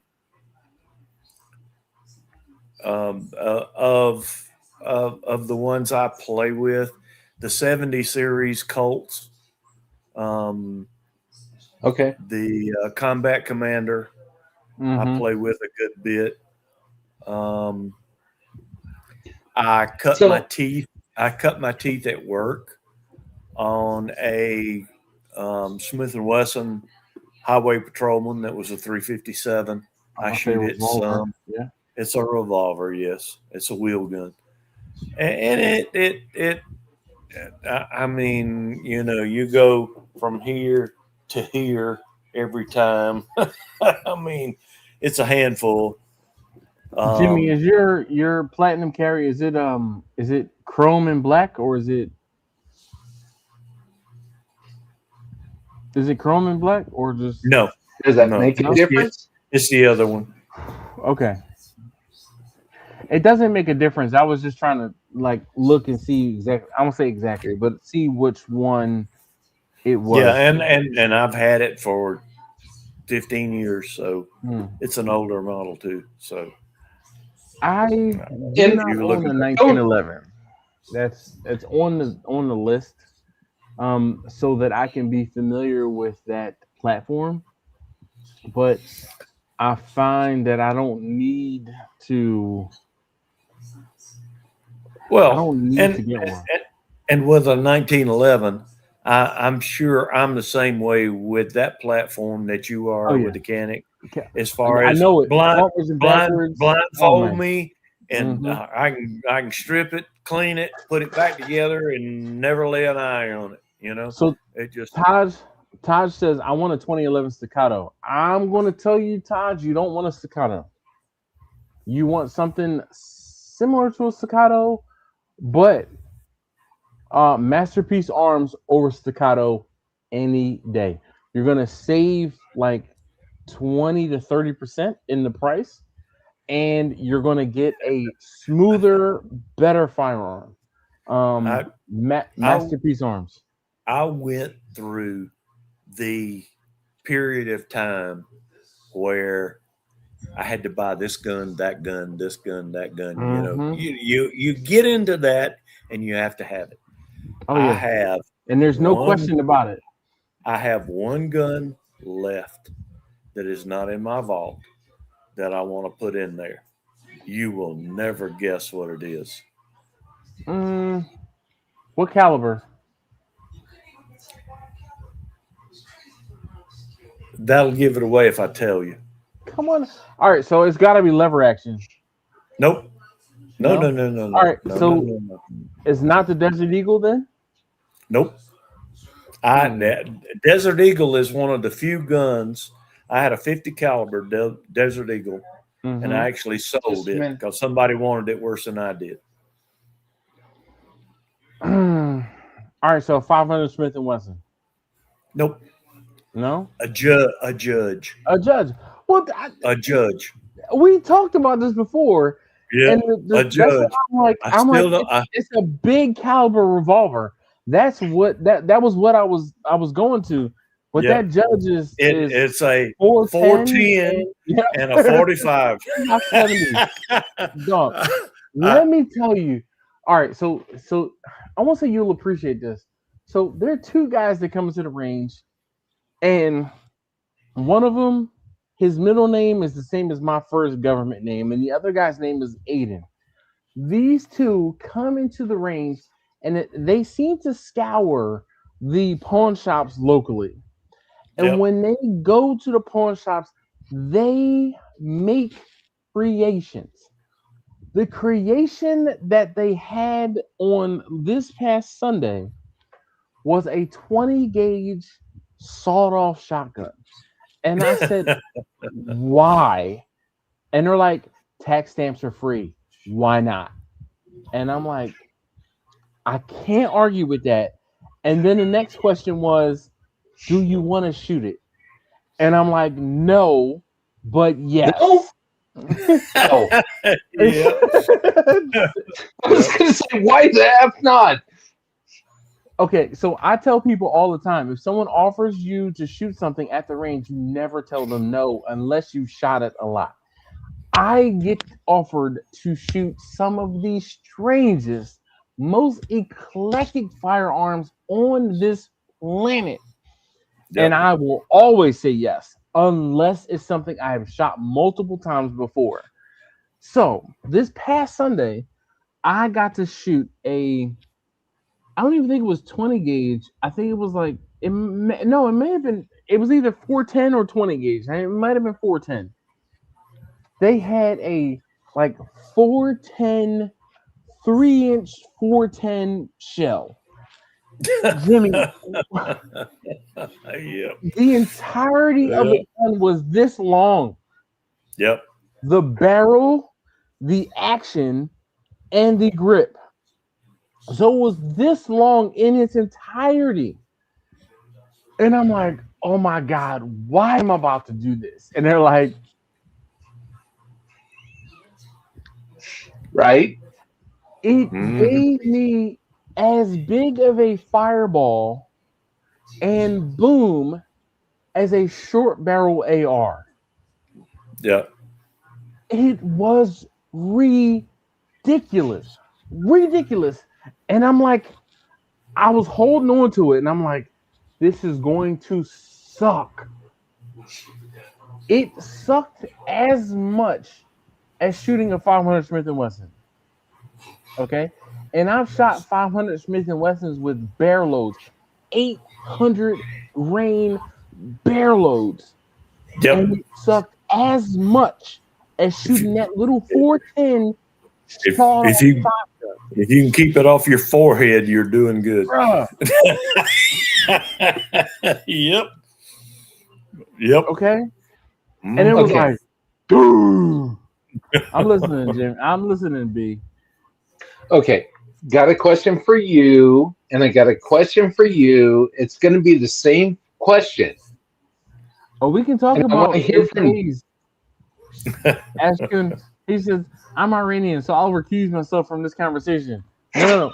We can talk about AKs. Okay? So let's put this into perspective. Yep, we can. In Maryland, I cannot purchase legally, and I'm sorry, B. I cannot, because this is too funny.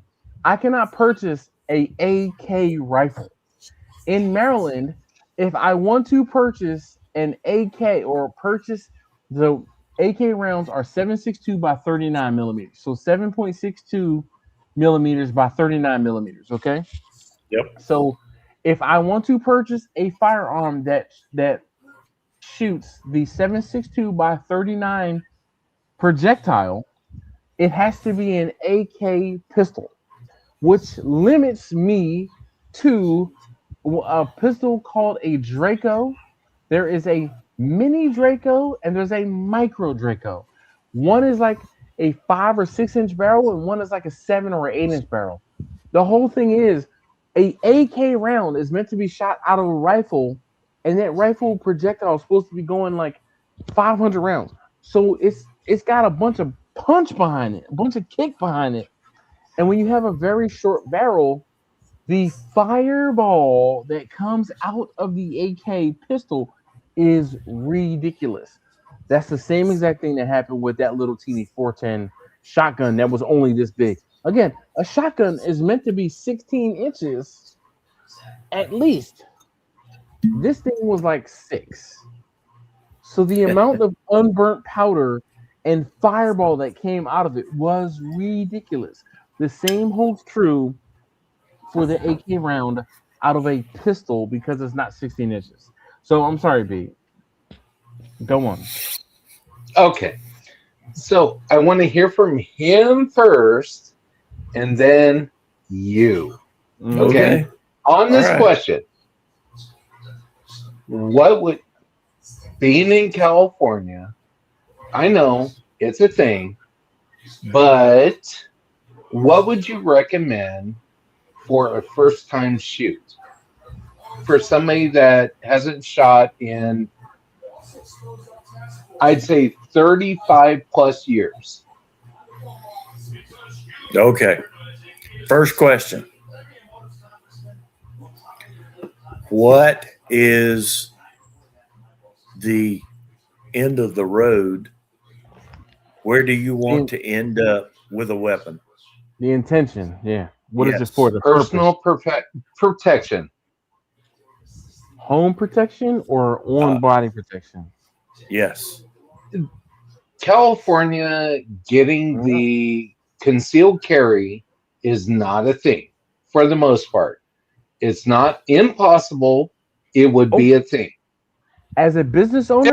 No. You shut up. You shut up. But he's asking the right questions. No, I want to hear from you first and then you. Okay. So what is your intention? Is this something you're going to carry? Is it something you're going to leave at home? Is it something? So this is for when someone home protection is breaking in your home, and you home need protection. to protect yourself and your family. Yes, that guy. He's strong enough to be able to do more than with the easy. That could be a lot. What would you recommend? Yeah.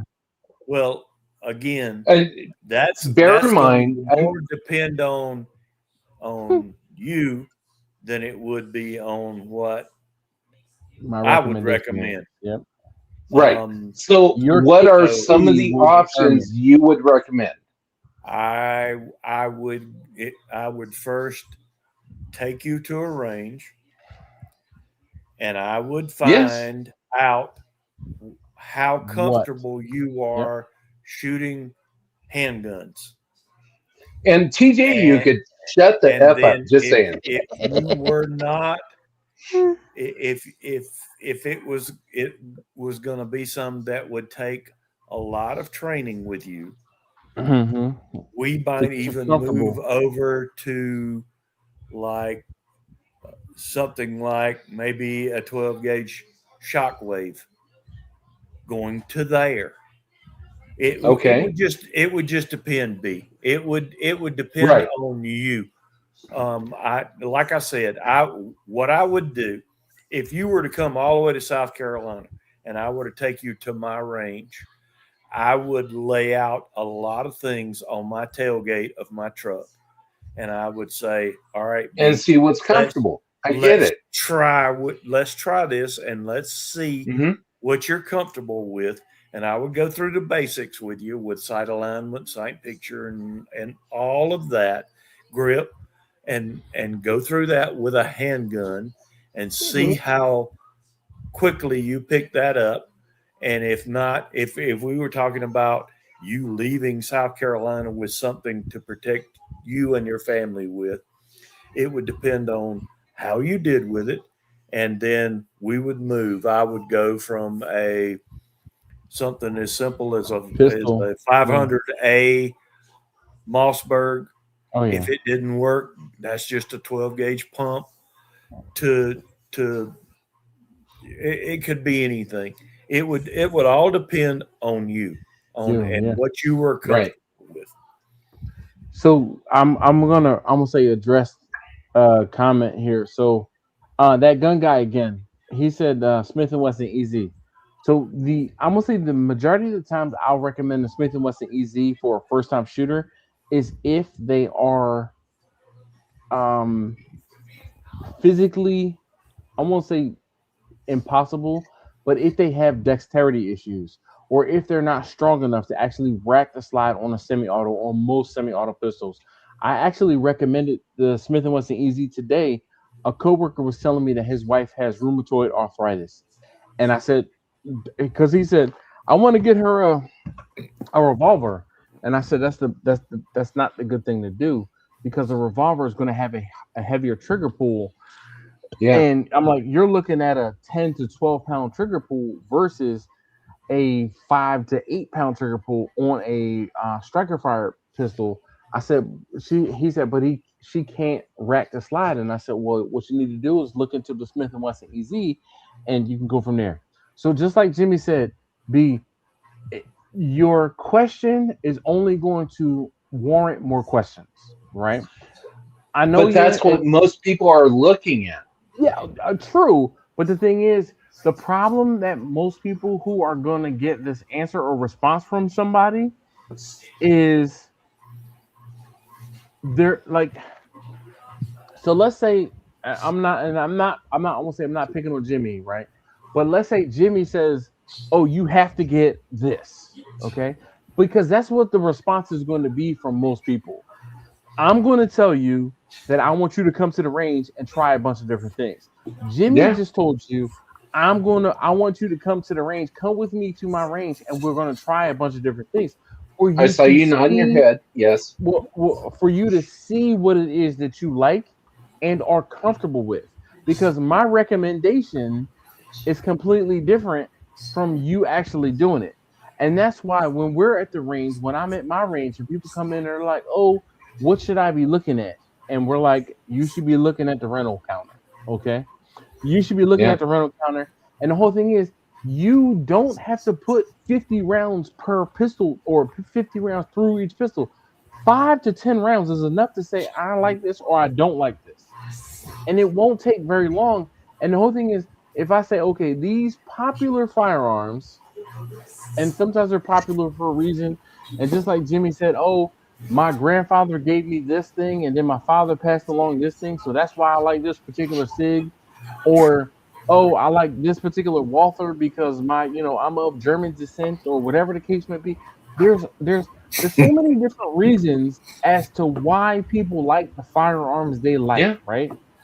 The same exact way, B, you drink your coffee a very specific way, right?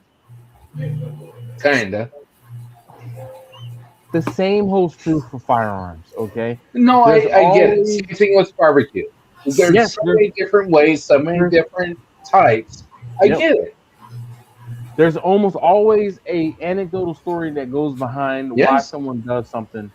All right, so doesn't matter LSG, whatever the F type of smoker. There's always, you got to find what works for you. So that gun guy said he's also South Carolina too. And Scroggs says Smith & Wesson also have the equalizer, similar to the EZ but higher capacity magazine. Agreed, 100% agree.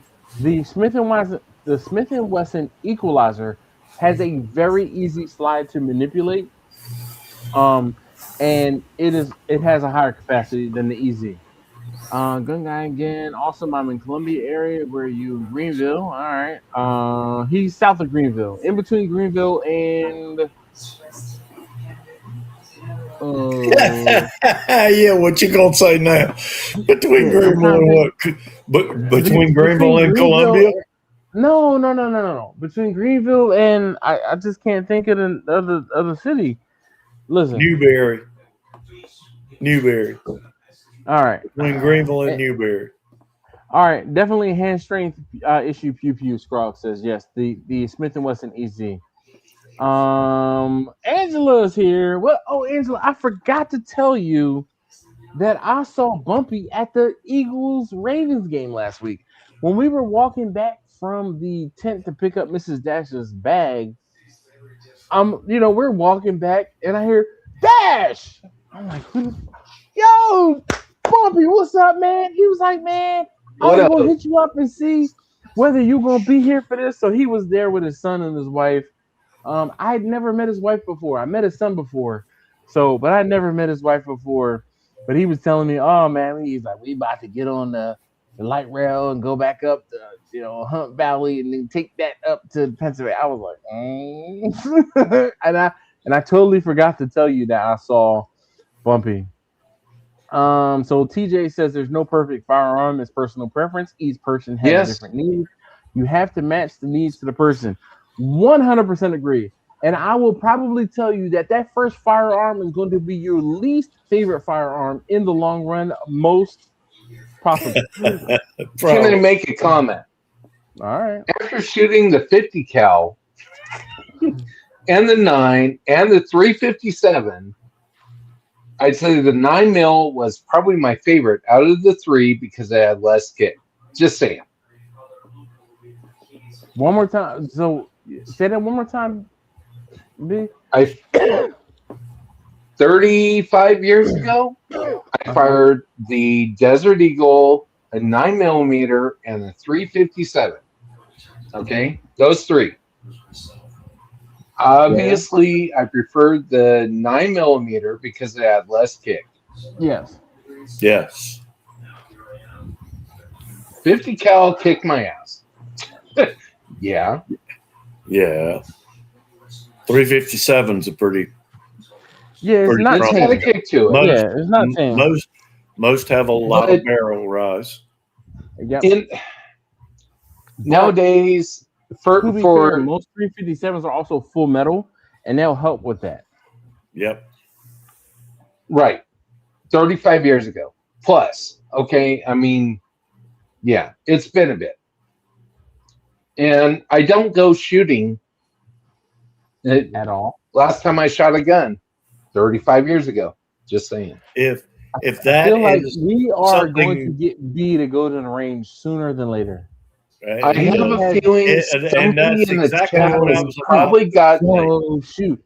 Go shoot. Go That's what shoot. I was about go to shoot. To say. That's something you are becoming interested in. Oh yeah. I have an idea that somebody in the chat is already scheduling shit. Okay. Yeah. You could schedule. Do not allow to go to a range that will let you shoot several different things and try. Somebody lives next door to a range. Okay. Oh, I know. I'm 5 blocks from one. Damn. But you're 2,000 miles from me, so. Look, listen. When anybody in my area comes down here, they're like, "Hey, can we go to the range?" Sure thing. We got a 20-minute ride. Let's go. I'm like, they're like, "What do you want to?" They tell all I ask is, "What do you want to shoot?" They're like, everything. If I'm in the area, Dash, if I'm in the area, I will hook you up like nobody's business. You come here. But it's not about you. I trust you. That's the biggest thing. Okay. We have a 5-minute ride from where I'm sitting. I mean, Angela said that I told her that I saw Bumpy in the same building and didn't. Didn't meet. Yeah. Hey, that gun guy. Thank you very much, man, for hanging out. Definitely appreciate it. Please tell me. You probably already left, but how did your chicken thighs turn out? Okay, and he knows what I'm talking about. If you're still here, tell me how your chicken thighs turned out. Chris said, "Good night, gun guy. Leave a like on the way out." Yeah. TJ says, "Hey, Angela." And Steven says, "Hi, Angie. Hey, ya. Yo, I am dying here. I'm schwitzing. Okay. I'm not under the air conditioning. I have a fan blowing on me, but, bruh, Jimmy, I am the only thing that I have within arm's reach is this thing, and I'm not doing this for less than $20. Look, I got so tickled this week. Have you ever seen Bruzel? Bruzel, no. All right, that's TJ Gamble. Bruzel is his YouTube channel. He does bourbon shopping and all of that. He's coming up on 1 million subscribers. I mean, he's getting pretty good following, and he came across a bottle of Malort recently, and he was like, "Never It can't again. be that bad. Never again." I thought you were gonna say he was like, it can't be that bad. No, It is that bad. He tried it and he said, "Never again." No one will talk me into that. Chris, this is for Chris. Chris, okay, the plant is not dead. That's just the way that it is. It's got a lazy eye, Chris. Stop talking about the plant's lazy eye. It's not dead, okay? It's not dead. You know, you ever see somebody with a lazy eye and they just, be like this? That's that plant, okay? Stop talking about that plant. You're going to give my wife's plant a complex, all right? That plant has been surviving and thriving for years. Look, he said, and Katie, I'm looking forward to it. Just saying. Hey, look. Okay, Lake. Norman said the chicken thighs turned out perfect, just like he said. Hell yeah.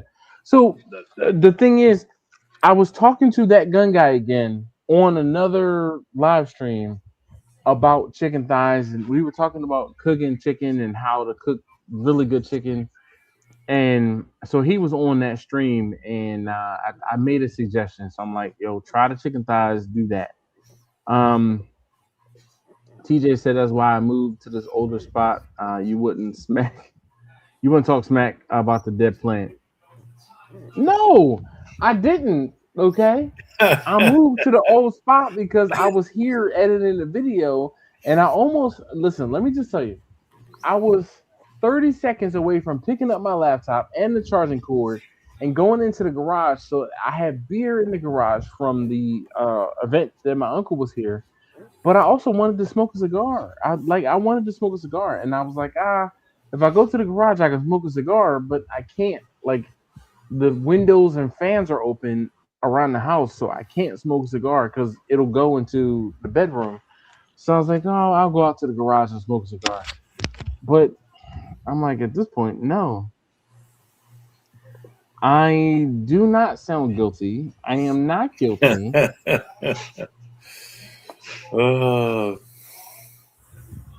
Sounding guilty and actually being guilty are two different things, and the burden of proof is on the prosecution. Okay. Mm. Boom. I've been sitting the whole time watching a picture that came up on the big screen up here. It's Dolly Parton. Oh yeah. I have pictures. I have pictures of me and Dolly standing side by side. She was about this. I was about to say she was about this tall. But I had a conversation with another person about the losses we've had this year. It's terrible. Right? Just terrible. Well, and apparently she died of cancer, which this week is my year anniversary. I go tomorrow to basically Columbia. I've done CT scans and MRIs and blood work and all of that junk, and I go back to the big cancer doctor in the sky at 1:30 tomorrow. So we have, but I've got the white ribbon, or actually the blue ribbon with the survivor in the window of my truck. And, apparently I have stuff left to do. So everything looks good. They just did blood work. That the new test is they do blood work to see if you have any cancer cells in your bloodstream. And apparently I don't. So, I'm awesome. Still here so we'll see. I guess and it's funny because I really don't have cancer deaths in my family before me. What I have is heart. We all die of massive coronaries. Party foul. We all die of massive coronaries. So What is that, Dash? What Merlot. You just poured up, my lord. Yep. Woo, For you, man. That was for you. woo. Yeah, Thank and Here, Yeah. here, I'll finish this. I put a couple ice cubes in it, and the whole thing was the ice cubes took up way more room than I thought. So I ended up spilling some. So that's my lord, I don't have to drink. Well, you know, But that You shot know was our- for you, Jimmy. Like, thank you, Dude. sir. You know our bougie ice. yeah. All right. Well, I don't know it One- anymore. I don't have it anymore. One little, I guess we'll call it a pellet. Mm-hmm. Out of that, dropped in a Glencairn with this bourbon, opens it up so much. Oh yeah. Until Nice. yes, and I have one. I have one request. One request. It doesn't matter what takes me out. I have a request of you. Me? Of you. Say less. When you hear it has taken me out, that cabinet I showed you over there, I want you to come to my house, sit down in my chair, and clean that cabinet out. I think your sons are gonna have a problem with I that. would pay money to watch that. Nope. Just Nope. saying. It's Nope. so I will. There will be a bed back there that you can lie in. You will not have to go anywhere. so I'd be here's the number thing, one right? in line. Just saying. I'm already thinking of caveats. Like, I'm gonna have to take the cabinet and the chair back to my house so that I can sit in this. Yep. That's I good. think we will have to That's a good hook. one. We That's a will have good to one. hook. We will have to hook up the The trailer trailer? to the Volkswagen and go all the way back Listen. home. I will say less. You know what's 6 hours plus charging stops between friends, okay? Or I'll just take all of the bottles and the chair. I mean, okay. All right. Well, I don't know whether you can Pay per view, baby. Pay per view.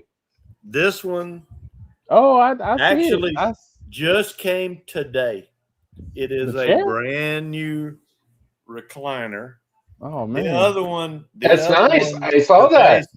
The base had become like this, and I bought a new chair, but it was not the right leather or the right color or whatnot. So Linda took the one I bought that was oversized and whatnot, and ordered this one. So, well, I appreciate you getting me a new chair, Jimmy. I'm just saying. Hey. It's oversized. There's plenty of room. Oh, to so be comfortable. My fat hips will fit in it. No, yeah, your big hips will fit in here. I got plenty of room to be comfortable and whatnot. And I'm not planning on going anytime soon, so it should be broken in. Well, broken in. Okay. All right. So now, are you going to replenish the cabinet, or are you going to dry out the cabinet? Which way is it going to be? That is a weekly event. Dry it out. No. All right. No. Add two. I have a selection, not a collection. So it is constantly rotating. Oh, it's flowing. I open everything I buy. So, yep. It may take a little bit because, like Angela says, "Congratulations, Jimmy, on your success." Lake Norman, North Carolina guy says, "Jimmy, that's great, awesome news, brother Jimmy." Steven says, "Yes," and TJ says, "The burden of conviction is on the prosecutor. It's less to get arrested." Yep. See, TJ lives in a state where they're backwards. They don't have counties. TJ lives in his own reality. Well, shall we say? It's a little different there. So they don't have counties; they have parishes, and it's backwards. It's just backwards. But let's just say it's okay. It's okay. It's all good. Absolutely. It's all good. Yeah. Mm. TJ and I are gonna have to cook one day together. Look, I would pay to see that. I really would.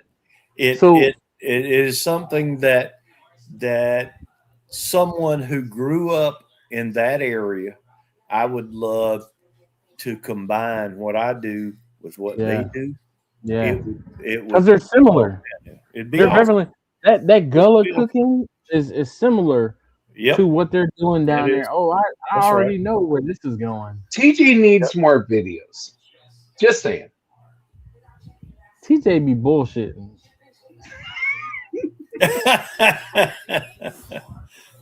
I said, hold on. Let me, hold on. I said what I said. TJ be bullshitting. Love you, TJ. I want to Love room you. like TJ's got though. Bruh, me too.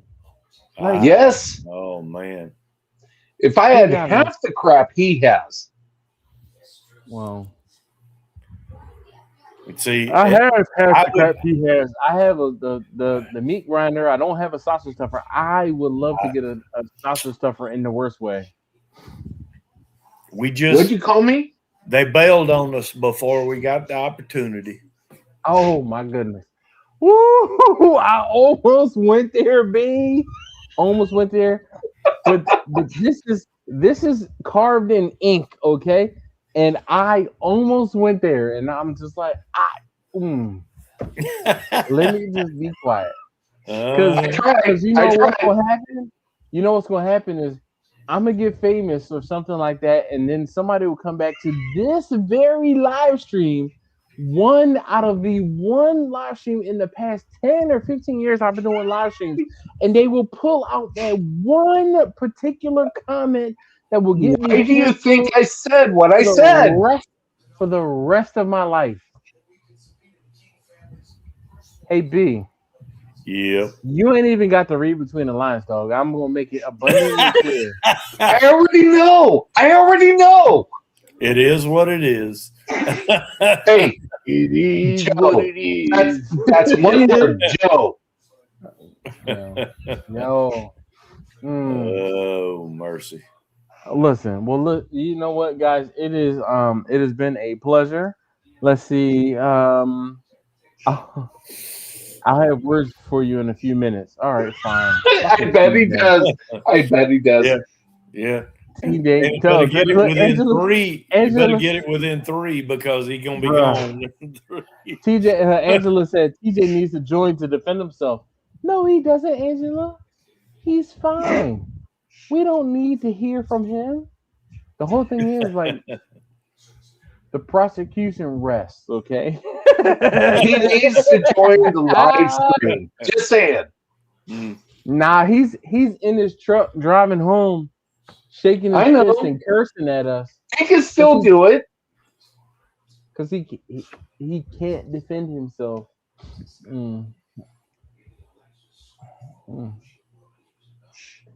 All right, I feel like I'm what kind of at shift 11 is he working?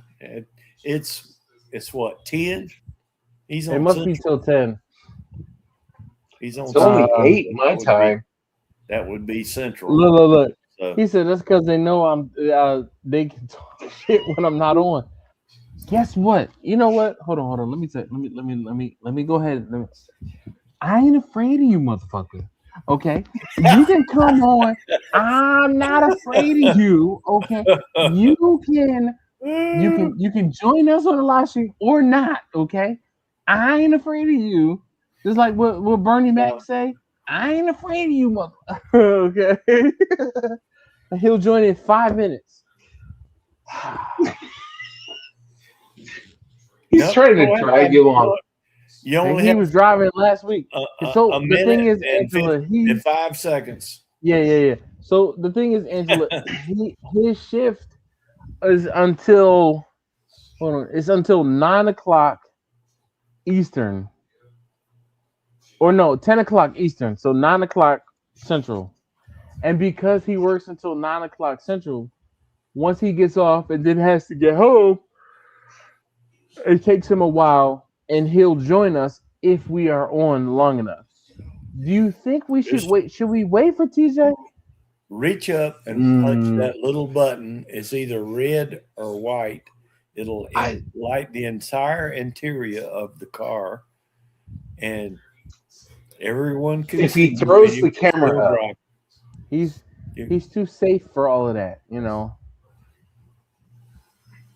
10 You seconds. know, hand over. You know, TJ said you forgot. Bitches. You sent me. I sent him your address.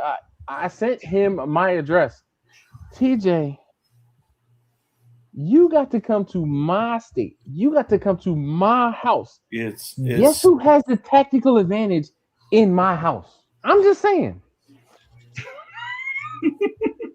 I'm just saying. I know who and when people come onto my property. I'm gonna leave it at that. All right.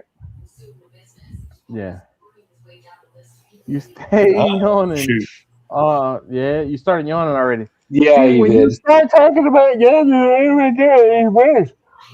we've talked about this before.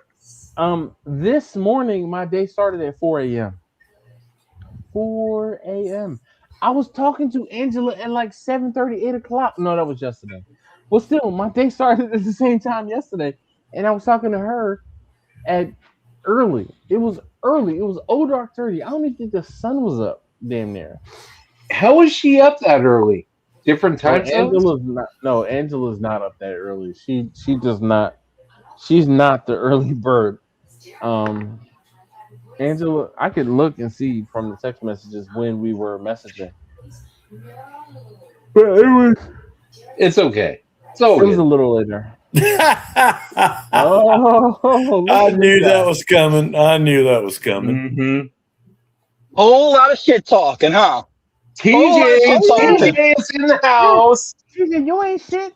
You know what you got to do? You got to defend yourself. You know what you should do, TJ, is while you're driving home, just chime in. You don't have to be on camera, but you got to be here to defend yourself. Other than that, we gonna He needs needs camera. You No, do no. realize I'm driving home now. That's what I I'm saying. just He's got not- off. Yeah, So you had your time wrong anyway. 10 My bad. Central. My bad. 10 My Central. bad. I'm Wow. driving home and talking to you while on. I just can't do it on the camera because I don't have video evidence. Because Hey, I could be lying about driving and talking, right? We understand. I understand, TJ. That's why Whole I'm lot of very hate. appreciative. Hating on my room, hating on my grill, all kind of hate. TJ, All we you're need No, is wrong. if you're not wasn't- here to defend there yourself, wasn't- you're gonna get hated on. You know Exactly. that. Right There Exactly. wasn't anything So that's why but you here? love Oh when yeah. we were talking about we Man, always we had a definitely. room like you did. That was Listen. just love. That's all And- that was. Hold up 1 second. TJ, you should know by now. If we don't talk shit about you, we don't actually like you. If we talk, the more shit I'm not we talk offended. about you, I'm not offended. Oh. I'm just coming on to verbally attack y'all. That's all. Because I love y'all too. okay. Oh, It's called banter Oh, I know. it right? is called banner. and busting balls. Mm-hmm. And Brian, I was You ain't no saying you balls. can't shoot not from lack of skill, but lack of a firearm. That's what I was talking about. That's all good. It's all good. It's both, TJ. I It's can't both. shoot worth shit. Just saying. Yeah, we're gonna have to help him out. And I do I have mean, come I on, do Marty, have what a does it matter? I have a 30-pound sausage stuffer. What she said. Automatic, like power one. So All right, so catch up, Dash. Catch up. okay, so are you sending that to me, or are you just talking shit to be talking shit? Oh, it's called bragging rights. I'm waving it in your face. Okay, all right, that's okay. You ain't getting it. I'll send you the 5-pound man. I'll send you the 5-pound manual stuffer, but I'm pretty sure you already got one. I don't have a 5-pound stuffer, but the manual stuffer I have, it sucked, and like I damn near wanted to send it back to Amazon because it was that bad. You're talking about rubbing it in. I'm gonna have another drink, TJ. Just because of you. No, I'm just kidding. and the only thing I have within arm's reach is Malort. That's how Oh my bad goodness. I'm That's ready to be. bad. That's Here, Had you planned Here. your night better instead of just trying to hide from your dead plan and go in the garage? You had beer there. You probably still have wine there. You could have smoked in there, but no, you just like, you know what? Chris is gonna talk smack about me and my dead plan. I'm gonna go back to my old spot tonight instead of thinking ahead of time, going to the garage where you have beer, wine, cigarettes. No, Here. I don't. I'm no, a landscaper. I need my fucking shovel to dig this shit out. Just saying. Oh my god! Right, this TJ's on a roll today. Okay, TJ. Here. Time. Some pent-up I can't type frustration. it all. I can't type it all while I'm working. Yeah, But congratulations, Jimmy, on the news. Yeah. Thank you. Cheers. Thank you. I appreciate Cheers to you, GJ. Just saying. Thank you. Cheers to you. Pent-up Here, Dash. frustration. Here, What's Dash, hold your glass up. Oh, man. Thank you. There you go. And fill it again. And fill it again. Oh, you got to hold it down. Again, Oh. the demands. You know. Mm. That actually, Paul Sutton's pretty good. It's not my favorite, but Okay. it's 100 proof. It's Mm. basically. Look, This. So Angela says she wakes up and she goes back to sleep. She said it was 7:16 when we were talking. She said she was up booking her flight to Australia. Oh my goodness. Oh, that's a fun flight. That's multiple Safe legs travels. and Safe travels. like 18 hours of air. Yes. All right, I'm taking another half a shot. I haven't had Malort in a while, and You and your Malort. the thing is this bottle is halfway gone. If I finish the bottle, then I don't have to drink any more of it. Well, there you go. Unless someone sends one to you. You do forget I have your address. Go ahead, send it. I dare you. Go ahead. Okay. Go ahead. Send it. Oh, Malort is punishment for crimes past. Ready? Dash does act guilty. God, I love this live stream. I Just saying. was telling my coworkers the other day, right? So, you know, we've well, except for B. TJ, you've had Five Guys before, correct? Yes, sir. What? Overpriced. Oh, hold on. It's good. It's delicious. I know B hasn't had Five Guys. Jimmy, you've had Five Guys before, right? Oh, absolutely, many times. So It's so what here's the she thing. said. B. No, He's talking no, about no. a restaurant. He's talking about a restaurant. Oh, my bad. Wow. Anyway, all right. It's a California thing. Oh my God. Well, he is close to San Francisco. I'm just saying. TMI. TMI. Listen. All right. So here's the thing, right?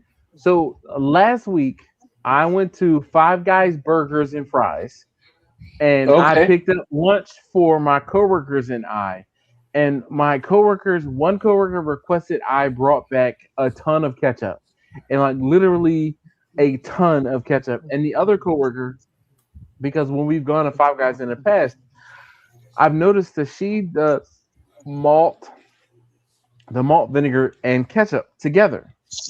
So I will admit to procuring a bottle of malt from the Five Guys Burgers and Fries and bringing it back to our office.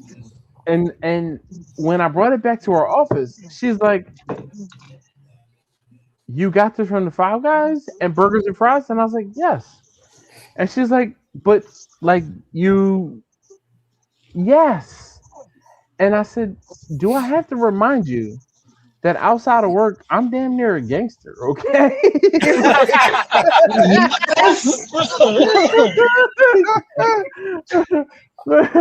I've witnessed that. I have witnessed that. Listen, Yeah. so there's a like a sound clip, and then like and the whole thing is like, "Big dog, outside of work. Like, why don't you hang out with us outside of work? And the dude is like, cause outside of work, I'm damn near a gangster. And I can't be we ain't even got to read between the lines, B. We're at that point where we just gonna throw it up. Like what Okay. Tupac say? Throw it Throw it down. up. Throw it down. Yeah. And you're going to have shrimp on a barbie. Shrimp on the Barbie. That's what So, she said. Yeah. Oh boy. Mm. That sounds like I should. Yeah. B is not in once. Yeah. What is Vegemite? Vegemite is something you need to try for science. Okay. And Yep. you have to report back. A sandwich. Yeah, Vegemite sandwich. All right, so Vegemite actually is the like the tossings of when they make beer. I believe it's when they make beer. It's like not the waste, but it's like what's left over when they make beer. I'm pretty sure it's when they make beer. So you got to try it though. She said, "Oh, that looks disgusting." But you know what's funny? They eat Vegemite like we eat peanut butter and jelly. And they say peanut butter and jelly is disgusting, and we'll eat Vegemite. So yeah, it's just a juxtaposition. Hey, where's Linda, Jimmy? We didn't see her tonight. She's other end of the house tonight. She's not pleased with the new chair. No. She's pleased with the new chair I bought because she's in it. Oh, she's in the I old am chair. so This is jealous the of that second chair. chair. Just so you know. Yeah, this is the second chair. She took the first one. Kenny. I want this one. Just saying. All right, Yep. so Angela said she looked it up and it's leftover brewer's yeast, veggie extract, and spices. So this is what I was saying. It's what's left over after they brew beer. All right, so here's the thing. You guys remember the video last week where I was talking about my homie Kenny and the wheelie and everything? This man, I have not gotten so many Facebook requests or video suggestions. Bruh. Listen, Kenny worked his magic last Thursday and was like, I need blah blah blah. I'm like, here you go. If it wasn't Thursday, it was Friday. Regardless, this dude, I was like, oh, here's the link, blah blah blah. That's He's like, oh, you badass. need to do. I watched Yo. every fucking video. That's the point. Well, watch him on YouTube and not on Facebook, please and thank you. Yes. All right, he's trying to get his hours up so he can become monetized or re-monetize his channel. But Great shit. yo, Kenny, I appreciate you. Kenny. Like Angela said, I watched that video today. That was super cool. Look, not Yes. only I witnessed him doing those things, and it was just like I talked about him wheeling for miles and miles and miles on end, and I mean, there's no lie. Yeah, it's funny because he was like, "You're talking about him like Kenny's dead. I'm still alive." Right. I'm just reminiscing on the way things were. It comes off that way, like we're reminiscing. Different culture. His life. Yeah. Well, it ain't dirt bike culture. That's definitely stunner. But anyway, it doesn't matter. Hopefully, Kenny's not in the hot tub again. He was in the hot tub last week. Right? So he said that post went pretty viral. A ton of people commented. It's still going. I get about a comment an hour on that post. That's what's up, man. Hell yeah. It was the beard. Definitely the beard. Oh my God. The video was this shit. Yeah, he definitely did a good job editing the video. Yes. Splicing in him because that was the thing when he and I talked. I think on Thursday, and he was like, "Oh, I gotta find footage." Yes. Yeah. Working on a new video. It's so much work to get my numbers up. Thanks, guys. We'll have to do something again in a few weeks, maybe once a month. Yeah. He's like, sure. If Brian. you're on Facebook, look them up. Brian, I got a question for you. Are you not pleased with my video that I have on? You're not pleased with my one video on YouTube? No, we're not. What video? You need at least double-digit videos on YouTube in order to. No, I'm asking Brian if he's not pleased with the one video I have on YouTube. Never seen it. Whose fault is that? Say, damn. TMI. Because you didn't do a good enough job promoting it, TJ. All right, I'm putting this back on the floor. I'm burping, and I took a indigestion pill, but golly, this stuff is horrible. I'm sure that super sticker was for another shot. Kind of like Canik, 9mm versus 3mm. Just saying. Huh? I know it's a California thing. Come on. Just don't buy 10. Yeah, California sucks. No such thing as a 3mm. I know. It's a California thing. But the thing is this, B. Even though it's a California thing, you can and have the ability to get different things. You just have to jump through way more hoops and be patient and be persistent. Right, I get it. Yeah, I love when B says I get it, because whenever he says I get it, he doesn't get it. No, well, in a way, yes, I do. He just saying I get.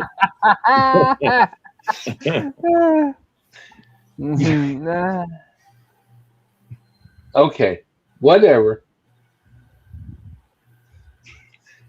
I can do that too. Yes, it works. What happened to B? Where'd he go? He went away. Oh my gosh, man. I literally was about to say, at least he hasn't got kicked yet. My bad. Oh man. Love this guy. Bash on his power trip though. Yeah. Hey, at least Jimmy got to move up in the totem pole. I did. I moved up in the world. I mean, hey. Hey, listen. It is what it is. Oh my goodness. My shot glass is empty and it's clean. I'm turning it over. What she said. So you're gonna pick up the heavy shot glass next? That looks pretty empty.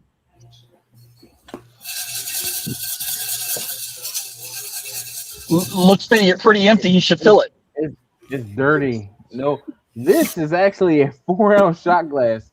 No, sir. No, sir. Alcohol kills germs. You're good. Oh, you don't need to clean shot glasses. Alcohol kills the germs. No. Look how dirty that is. There's particulates down in there. Nope, I can't do that. You'll be all right. It's alcohol. I can do that too. No. B, your shot glass is oh my God, you killed Kenny. I'm sure he's never heard that one before. Pretty much. You owe Kenny a shot. I gave Kenny a shot. Right? See, Kenny didn't know about the that, and I did a shot. Can you tell? Like, I feel it. Like blah blah blah blah blah blah. Listen, I am going to go to sleep. I have to get up in the morning. Bless it. Listen, none of us have to go to work. Oh my gosh! You know, it's so funny. I do. Anyway, so I do, but I'm not crying about having to go to bed right now. Yeah, because you probably don't have to go into work until later. No, earlier. What time is this? I gotta go to what work. time is this? I will be there before 7. I will be there at 6. I'll be leaving my house tomorrow at 7 a.m. Yep. Well, you guys could have fun. You'll be leaving I'm not when I have to get to getting in work. until 6. What time you go, B? 6? If he has to leave for 7, okay. that's my 6. Yeah, but 6 a.m. is 9 p.m. for us here. You're not. Nah. Right? Nah, your math is not mathing, buddy.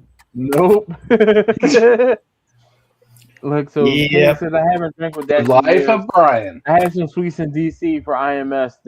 So IMS is the International Motorcycle Show, and then I have no clue what happened. I was single then, so life was a bit different.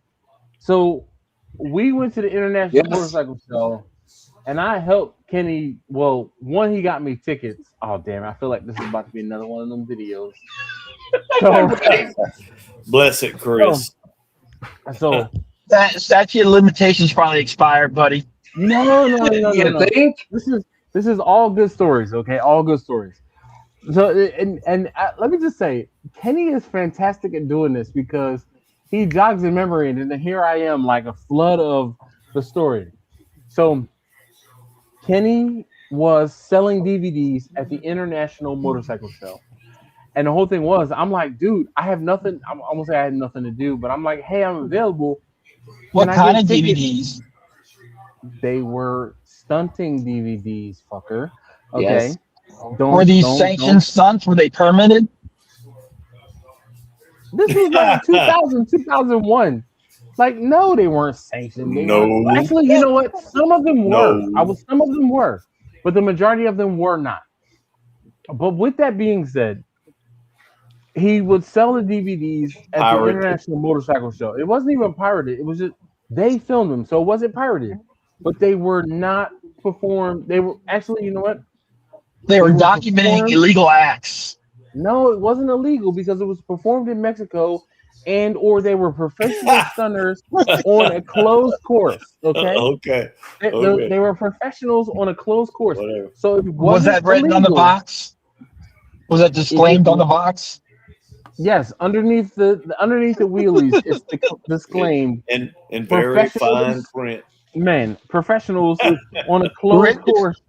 Written in Spanish. Can you stop interrupting me so I can finish this? So I haven't said anything. Not you, B. Not this time, okay? So TJ is about to get muted. Anyway, so Kenny was like, "Hey, I'm going to the International Motorcycle Show, yada yada, blah blah blah," and I'm like, "Dude, can I come? Because I'm big into motorcycles. And I'm like, I want to go see the motorcycles, the new motorcycles." So he's like, "Sure." I had. So you invited yourself? I didn't invite myself. I asked if I could join. There's a difference between inviting yourself and asking if you can join. Can you stop interrupting me, please, TJ? Continue. Okay. So I get there and he's selling these DVDs, and he at this point he probably had 4 or 5 different DVDs. But the thing was, after we were at the International Motorcycle Show, we went to we did a release party, and I'm trying to think, was that 2 separate days or a different? It doesn't matter. But we weren't there. We don't know. It does matter. Yeah, this is legal. This wasn't legal. So there was the International Motorcycle Show. There was there also was a DVD release party. And when we had the DVD release party, that's when we partied in the street in DC, and they were wheeling in and doing stoppies in that whole block on DC. And then we definitely partied and drank at a club in DC. I couldn't tell you much about who and or what was there, but I can tell you I was there. And we watched the DVD in the club. It was hilarious because where you messed up? Huh? Who messed up? Were you messed up? Oh, you know the answer to that. Of course he was. Hard work rolling into the next room. Yeah. I would be waking up around 8:30. Yeah. I'm always down for people to hang. Yeah. That's the thing, right? And it's not like I didn't know Kenny. Like I mean, I literally we hung out a lot, because he was always like, it was like he was the main attraction when we were doing our we called it like, was it stupid stuff? I don't know if it was like Tuesday, Wednesday, whatever day it was, but We all called it that. let's see. Um, mm, anyway. Kent, oh boy, Kent is here. You know what we're doing now? We're ending the stream. We're leaving. Right? No, Kent, how's everything, man? Good to see you. Yeah. Goodness. All right, so I guess I'm gonna go ahead and like literally end it. I'll drop in earlier next time when you're a bit sober. He, you know, is that really a thing? Me being sober? Mike, what's up, man? How you What she doing? said. He said, "What's up, guys in chat?" I know, right? It's drinking time now. It's been drinking time, man. For what? 2 hours? 2.5. Yeah. Mm-hmm. Next time, well, next week, I won't say I can't guarantee, but if it's nice enough where it's cool enough and not crazy, then oh boy, TJ is about to. You got something else to say, TJ? I ain't saying nothing. Go ahead. DJ. Oh, okay. um, next week, if it's cool enough, I will try to be out in the garage where I can smoke a cigar and drink beer, because I have beer out in the garage. Unless it doesn't make it until next week, which is a possibility. So, Is there no more beer then? no, it was a 30 pack, but I don't know about you, but whenever I go to the garage to get have a garage beer, there's normally like 2 or 3 garage beers, but it all counts as one because it was one trip to the garage. So did they stop selling beer in your area? Yes, they won't sell me anymore. I've been cut off permanently. Then that makes sense. I can only purchase those beers from a certain place. How much is Uber? I'll come As everybody else. do it live instead of editing reference. That's the thing, Kenny. I mean, look, I'm down to just sit around and to drink and tell stories of Kenny, and like that's why I'm like so proud of Kenny, because he grew up he was reckless. He was a reckless dude back in the day. But he said earlier he's yeah, he was reckless. Ruthless. Oh no, not ruthless. He was reckless. He said earlier he's calmed down. Yeah. So right here where he said, I haven't drank with Dash in years. I had some stuff in DC for the International Motorcycle Show, and then has no clue what happened. He said I was single then, so life was a bit different. Yes, indeed. Yeah. And you I don't would bounce drink back. with both of you guys just to say Yeah. I did. We're not even gonna talk about it. All right. Well, look, it is frick, we got 3 minutes until 11:30. It's the burn barrel chats with It's only Dash. 8:30 my time. What the heck? Just say Yeah, Dash, you got a whole another couple hours to go. Your time is irrelevant, D. I know. TJ, you can't even get home before you start talking trash. I started talking trash the moment I saw it signed on. I wasn't even at the parking lot of the Yes, he establishment. did. 10:42. I started for the from the Bye. door. He's like, I started from the door. Dude, I am Yes, so he ready did. to. Oh my gosh, to go to sleep. Angela says, night, y'all. Night, Angela. Good night, Angela. Good night, John Boy. Who's next after John Boy? John Boy. Oh shit. Who's next after John Boy? I couldn't tell you, dude. I don't. That's been 40 something years. Man. Let's just don't start Jim Bob. We'll be Oh, good. it is Jim Bob? I guess Jim would know. Yep. Don't start Jim Bob.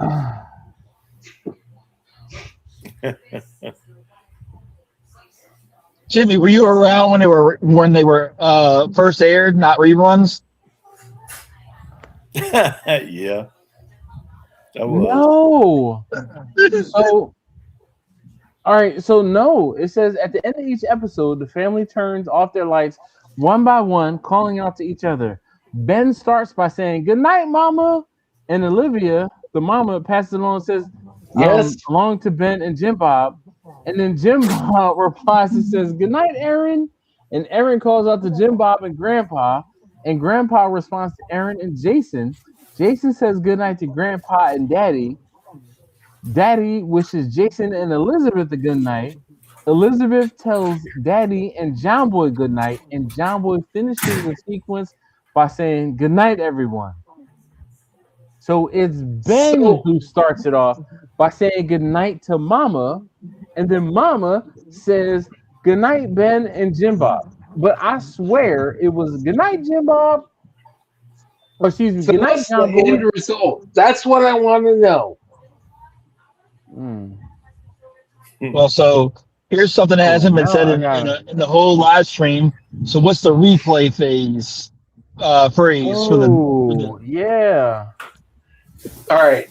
Replay game. Good night, John Boy. That's what it should be. Absolutely. Replay game. Or good night, Jim Bob. That's it. Good night, Jim Bob. Hold on 1 second. Let's see. That's it. Good night, John Boy. Good night, Mary Ellen. Good night, Jim Bob. They won't remember that. I know. Did they do the whole list? No, they need to say good night, Jim Bob, or excuse me, good night, John Boy, because because John Boy started it. It was John Boy who was said to. He said that bastard, man. Angela says night, y'all. 10:42. Jimmy is signing off. Yes, indeed. Oh shit. It's not 10:42. No, it's 10:07. 10:07 is no, not 10:07. No, I don't go 10:07. Oh. Well, it depends on the I go 10:08. I go 10:08, but not 10:07. It's 10:07. What's 10:07? So he's saying that he's not going to say he goes 10:7 because we also use another terminology for when an individual is now unalived. Well, okay. Signal 9. How about that? That's an EMS code, Signal 9. 10:7, Signal 9. Same thing, basically, for us. All right. 10:42 is I'm done for the day. No, that's baffling for us. Yep. 10:42 Okay. Is when he's taking a shit. Yes. No, 10:42. That's 10:200. He go 10:100 and 10:200. Yeah, I couldn't remember that.